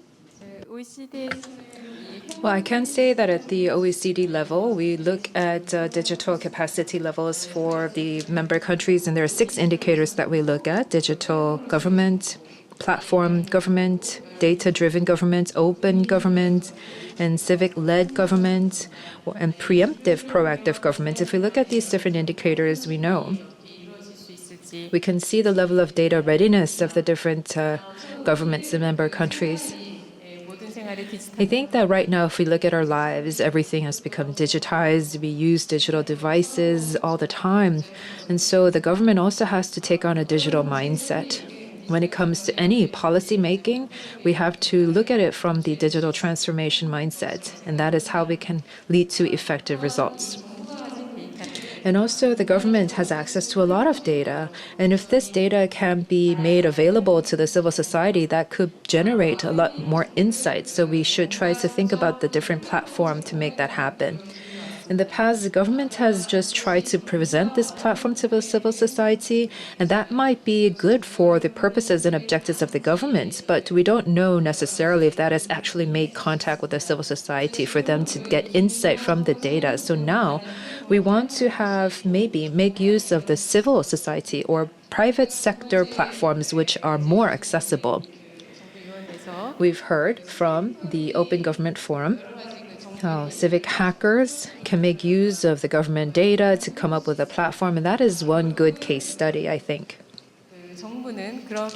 The government can provide a kind of channel through which data can flow to the private sector, and the private sector should take free rein and look at the different private sector challenges by making use of this data through a very accessible platform. Through this kind of accessible platform, I think that the public can get more engaged and get their ideas out there, and the government can take those voices from the people. And it will not be a one-off thing, but that these voices from the people can be then shared with all of the different government ministries and across the board so that everyone can participate as partners in problem solving. Thank you. Just like Director General Lee, I believe that the demand is very important. You need to give them something that they want. And so we need to provide the data as a gift, and the citizens could receive that gift and in return provide confidence to the government. The second question? Thank you, Moderator. Actually, there's many benefits of government data have yet to be realized, especially in those countries in special situations like small island development states, landlocked developing countries, and also the least developed countries. There are a good number of those kind of barriers to the progress in those countries, including like a lack of understanding of data and data science. Another important factor that my colleague from OECD just mentioned is about the changing mindset. You need to change mindset. So there's a low political priority, and also the lack of data leadership. And also there's also other reasons like resource constraints, like concerns about data security, data privacy. So to realize the potential of the open government data, we need to have a long-term vision and also the ecosystem approach. So we need to create a good ecosystem with a focus on the data governance. And also we should highlight the importance of the data security and data privacy. Yeah. And also I would like to inform you that the United Nations Department of Economic and Social Affairs, we are preparing to produce the Open Data Governance Index from next year and beyond. So such kind of index, we will consider those kind of factors like the availability of data policy or data strategy, and also the governance framework, the adoption of data standard, including open standard, and also the availability of data exchange and into operability framework, and also the availability of those kind of government expenditure and the budget in those kind of key essential sectors like health, education. And also we will also consider whether the data analytics used in the decision making and also digital government. We will also consider the availability and the use of real-time data, the availability and the use of geographic data like GIS data. And also we will also consider the data privacy, of course, and data security.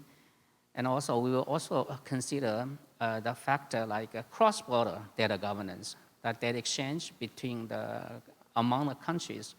Because the regional cooperation in data sharing is now become so important, especially for the opening borders after the COVID-19. And also, we are also considering the very important factor about the collaboration with the private sector data. Yeah. So actually, the United Nations Department of Economic and Social Affairs, we have been working in open government data as early as 2009. So I remember the first time I participated in the open government data camp organized by United Kingdom. The first web portal is that where does my money go? It's very impressive portal, yeah. And also we have development account projects to supporting the developing countries that develop their open government initiatives. Yeah? We support them to develop the policy frameworks, and also we help them understanding the technical infrastructure requirements to implement these open government initiatives, especially in those kind of sectors that closely relate to the sustainable development goals. Yeah? We help them to strengthen the open data community, and also we try to strengthen the South-South cooperation framework. I mean, the open data or open government data is not like a prerogative of developed countries. You know? Developing countries, they can also benefit a lot from open government data. For example, the Bangladesh, the A to I, before the A to I means access to information. Now the upgrade stage to the aspire to innovate initiative. Yeah?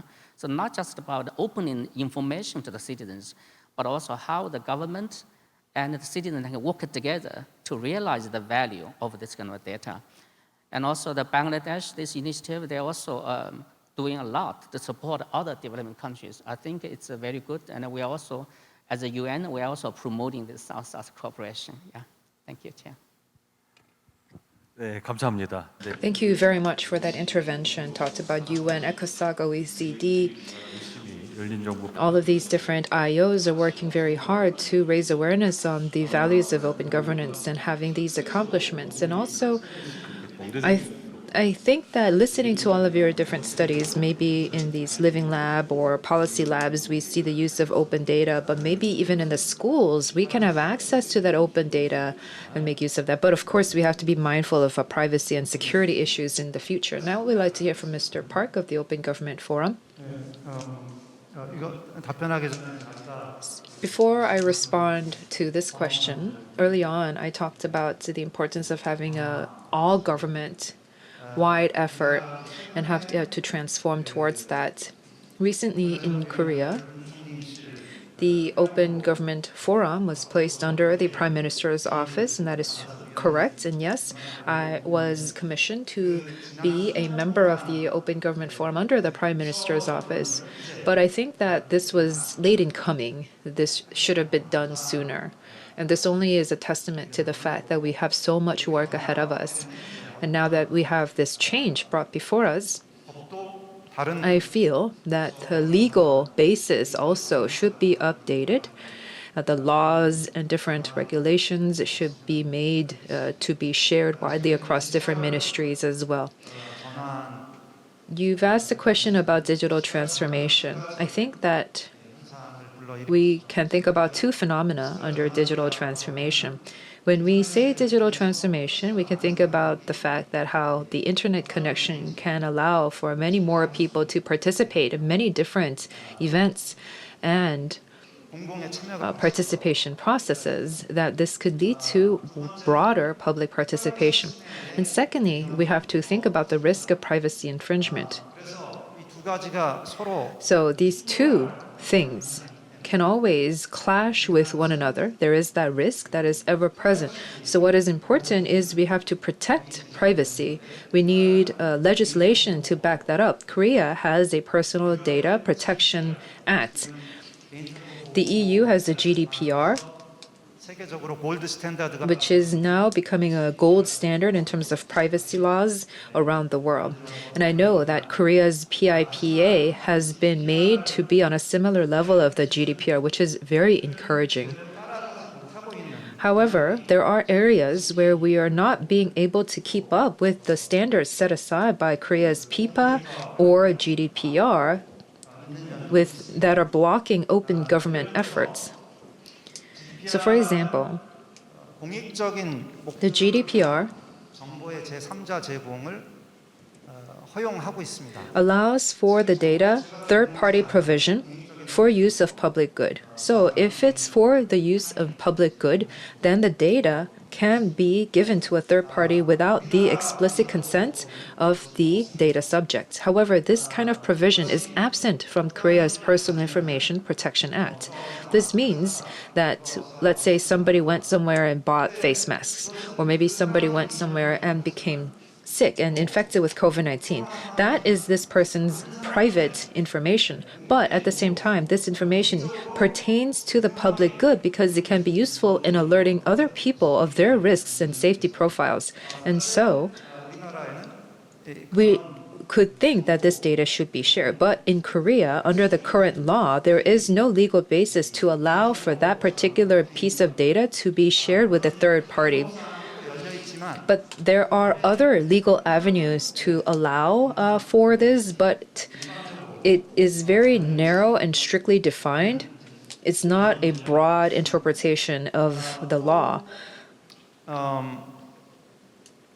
GDPR And in the EU GDPR, for freedom of expression activities, they are excluded under the privacy provisions. So if it's a member of the media or if it's information that is made publicly available through a website, for example, this is exempt from the very strict privacy provisions under the law. But in Korea, when we look at the activities of the press or the media, when we say the press and the media in Korea, I'm talking about the media companies. When the media companies, only when the media companies publishes media reports can they be protected under PIPA. If it's just an average citizen who includes information on his or her personal blog, that is restricted under the current Privacy Act in Korea. And so,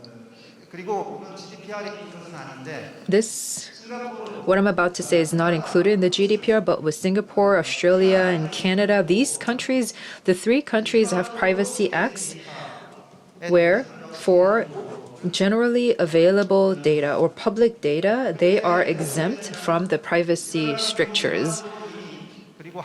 In Korea, for data that is generally already available, legitimately available, if somebody wants to process this data, you still have to get consent from the data subject. And because this continues to happen, it's very difficult to engage in OJP activities because there are all these legal obstacles in place. So, of course, the current Privacy Act is also we have to consider those areas where it is failing to protect information very well, as on par with the GDPR. But right now, I want to think about how the PIPA is standing in the way of blocking OGP's activities. Thank you very much for sharing with us various aspects of OGP. We are a little bit behind schedule, so we need to go a little bit more quickly. Maybe we can go to Ms. Park Soo-jung. Well, if we take a look at Korea's public domain, citizens request a disclosure of certain data and the government then discloses this data, just like Mr. Kwan has mentioned, sometimes we see that citizens ask for information in certain formats, and that is reflected by the government. Of course, there is still a long way to go, but data-based and digital-based communication is now possible through new technologies. And we also see that there is the trend of citizen participation, but the method of producing and utilizing data is changing very quickly. In order to further facilitate this, we need to make sure that the initiative is with the civic sector. And so we need to make sure that the independence and autonomy of the citizens is protected, and we need to work with policies and culture that hinders such autonomy and independence. We also need to make sure that the private and public understand each other's needs and respect each other. And I think that is a culture and tradition we need to take root in our society.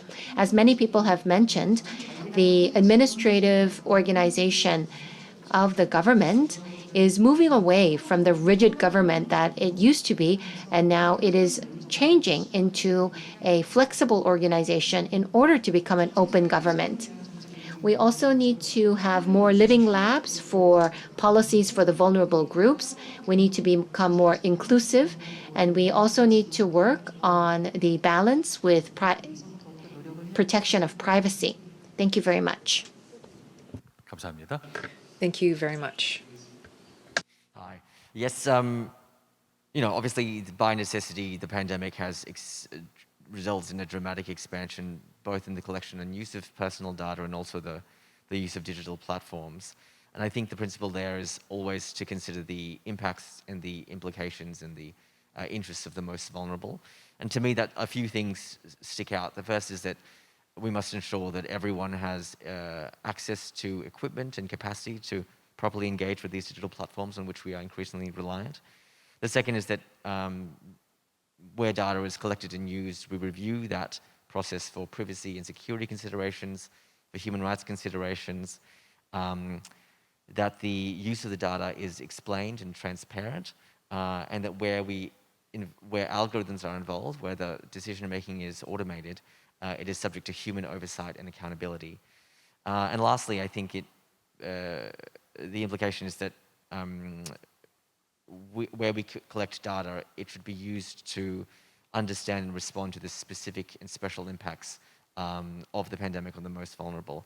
I think I agree that digital transformation obviously offers huge potential for society, but it can only be so if the process is one where we don't leave anyone behind. 네, 감사합니다. Thank you very much. Thank you for your answers to the second question. And this is a last set of questions that we have for individual panelists. First question to Director General Lee. In order to have a great open government partnership, I think innovation from the government side is very important, and we also need the culture of innovation within the government. What efforts are needed? Well, in order to have sustainable open government partnership, I think we need three directions. First, we need to change the government strategy for open dialogue. Within the OECD, we believe that ever since COVID-19, we have more researches on open communication. The OECD and also the Korean Policy Center are conducting a research together with the participation of 5 Asia-Pacific countries, and we hope to have the results by early next year.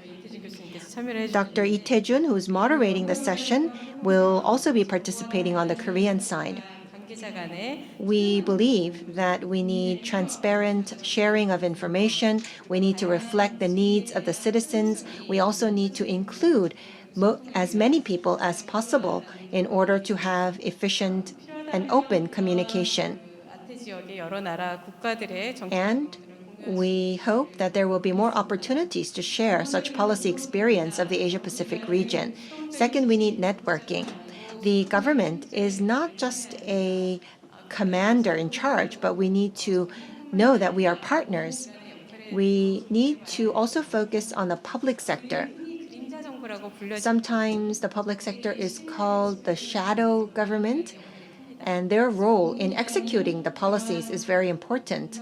And so we need to make sure that there are strong networks between the public sector and the private sector. The last point that I would like to make is in order to spread the results of our efforts, we need to have innovation at the field. So we see decentralization in all countries, and so many of the aspects are dealt with by the local government. And so the local citizens, they should be able to raise ideas and make suggestions for policies, and this should be done through the local governments. In the case of Korea, in the process of coming up with a budget for local governments, we have the participatory policies based on the 2018 amendments. And as of 2020, we see that about 50,000 projects worth 1.2 trillion won have been conducted with the participation of the citizens. And many of the governments also conduct various policies to connect the resources of the citizens, the government, and the private sector in that local area to come up with innovative ideas. I look forward to the government utilizing the results from the local governments to reflect in the public policies and also including it in the delivery process for services for the citizens. Thank you very much. Thank you. Yes, we are very much behind schedule, so I'd like to ask you to please limit your responses to about 1 minute each. Next, we have a question to Mr. Keping Yao, and this is my question to you. We understand that the Open Government Partnership and the SDGs, the Sustainable Development Goals, have very similar aspects in common because they have common goals that they aspire to. What can we do to try to create a synergy effect between OGP and SDGs? Thank you, moderator. Very briefly, as you requested. So firstly, we should understand that the open data should be treated as one of a kind of digital public goods. The United Nations Secretary General in the roadmap for digital cooperation clearly calls for the promotion of the open data as a part of the digital public goods, including like open source software, like open artificial intelligence models. Secondly, among all the benefits of the open data, actually, fundamentally, open government data is about a more efficient use of public resources, and also the better service delivery to citizens, and also better engagement with the citizens, with the citizens. So actually, improving the effectiveness, inclusivity, and public accountability is a part of the SDG 16. And also, this open government data can also stimulate innovation and create more job opportunities and economic growth. And also, this kind of open data can also help a country improve the development program. And also, the government can listen to more to citizens about the priorities of the national development strategy. And also, on the other side, the citizen can also better understand the priority of the country, of the government. Secondly, also the open data can also help the citizens and the whole society to track the progress of SDG implementation. And also, we can better understand the gaps and the challenges.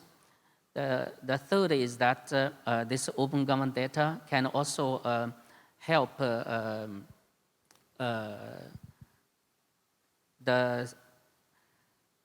improve the, transparency and also avoid the corruption.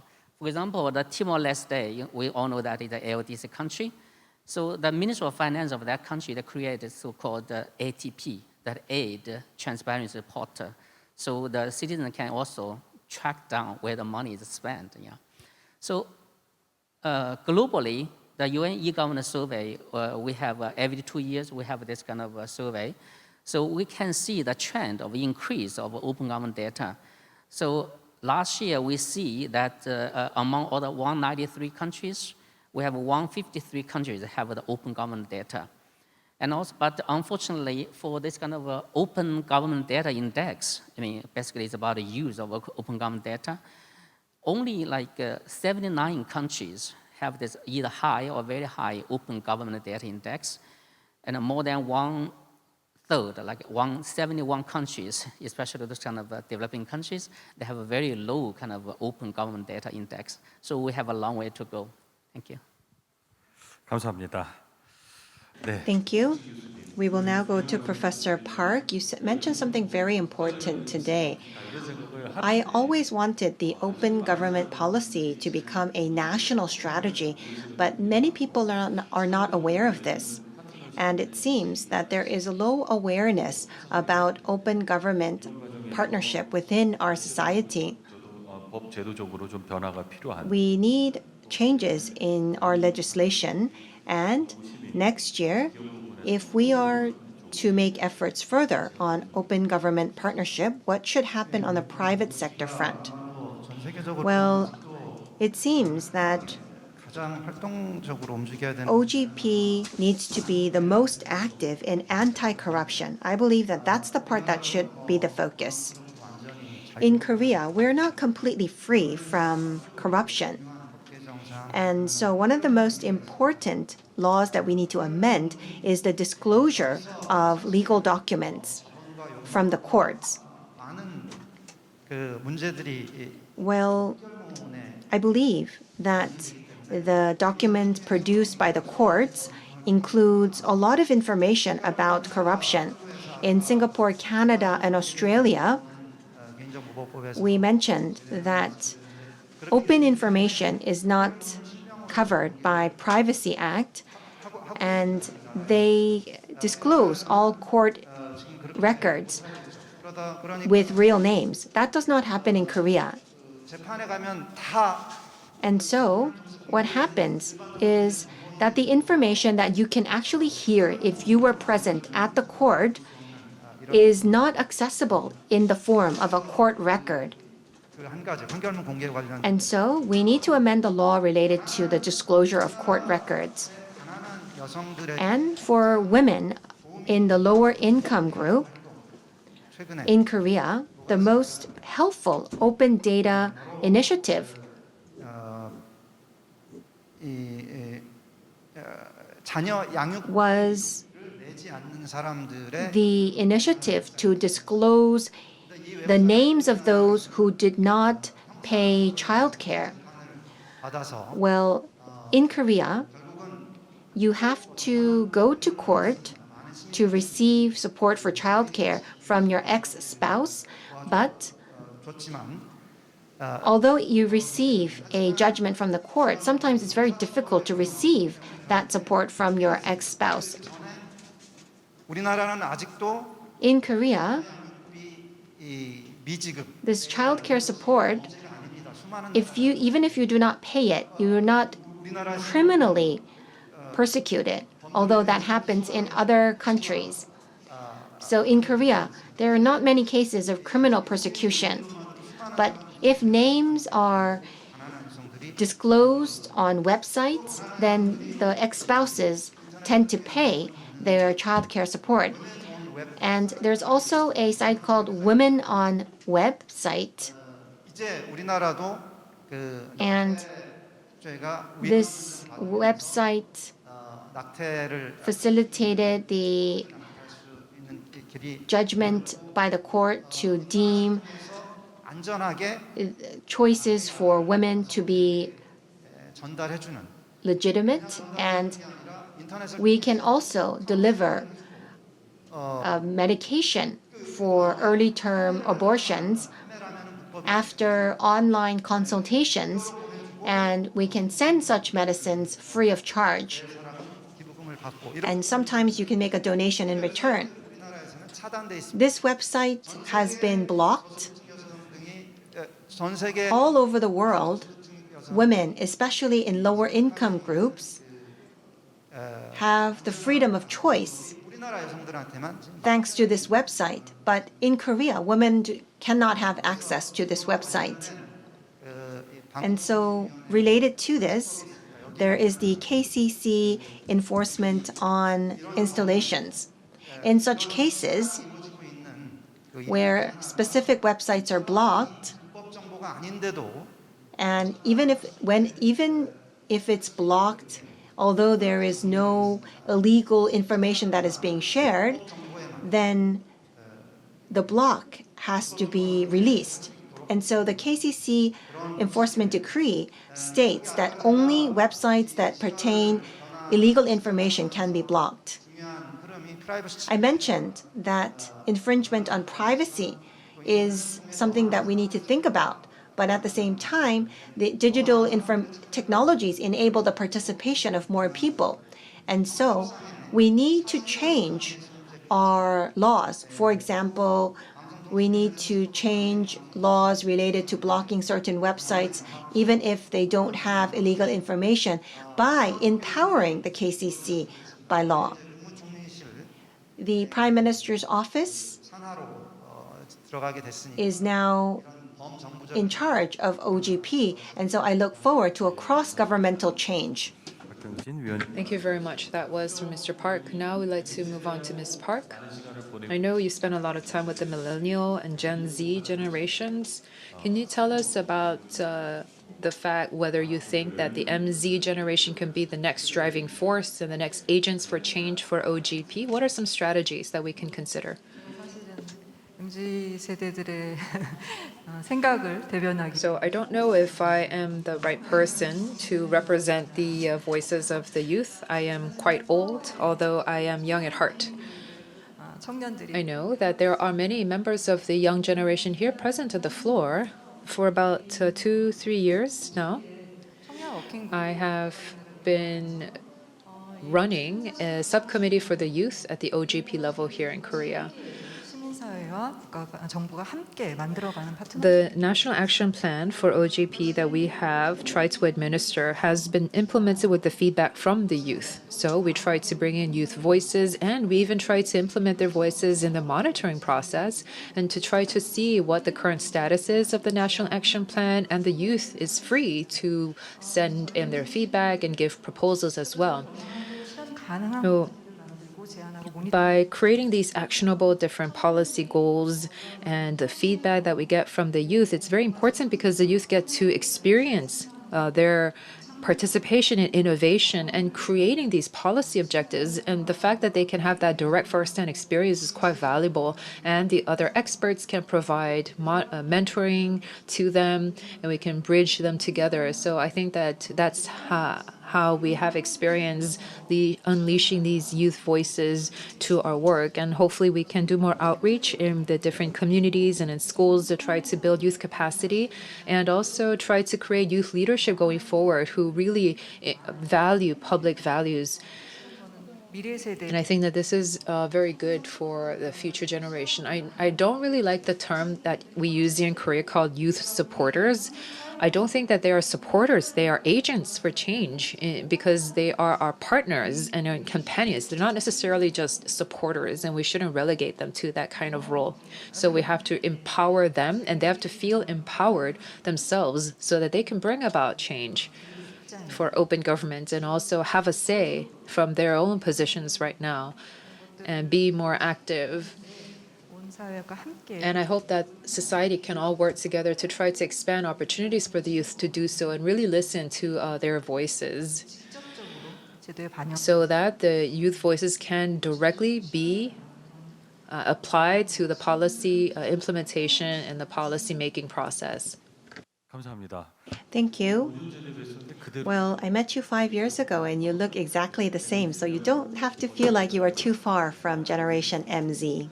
마지막으로 우리 알란 우씨 We will now go to Mr. Alan Wu. 중요한 OGP has very important policy initiatives that you are conducting. For example, climate change, changes in demographics, new infectious diseases. These are just some of the challenges that we are faced with. And so when we are faced with these challenges, what can OGP do? And how can you become a part of the international community in finding solutions? Well, I think the beauty of the OGP platform is that it can be applied to any issue or concern that invigorates communities. So the idea is that governments and communities get together and define their own priorities on which they would like the OGP lens to act. I think the utility of having the OGP overlay and the approach to these issues is that you have a solution that is defined and co-created with the community together that brings multiple stakeholders together in a really distinctive format, and that then you have an accountability and transparency in how that commitment is realized. So you have milestones laid out over a 2-year action plan, and there's regular reporting against those milestones. Also distinctive in the OGP platform is that you do have independent validation of those commitments.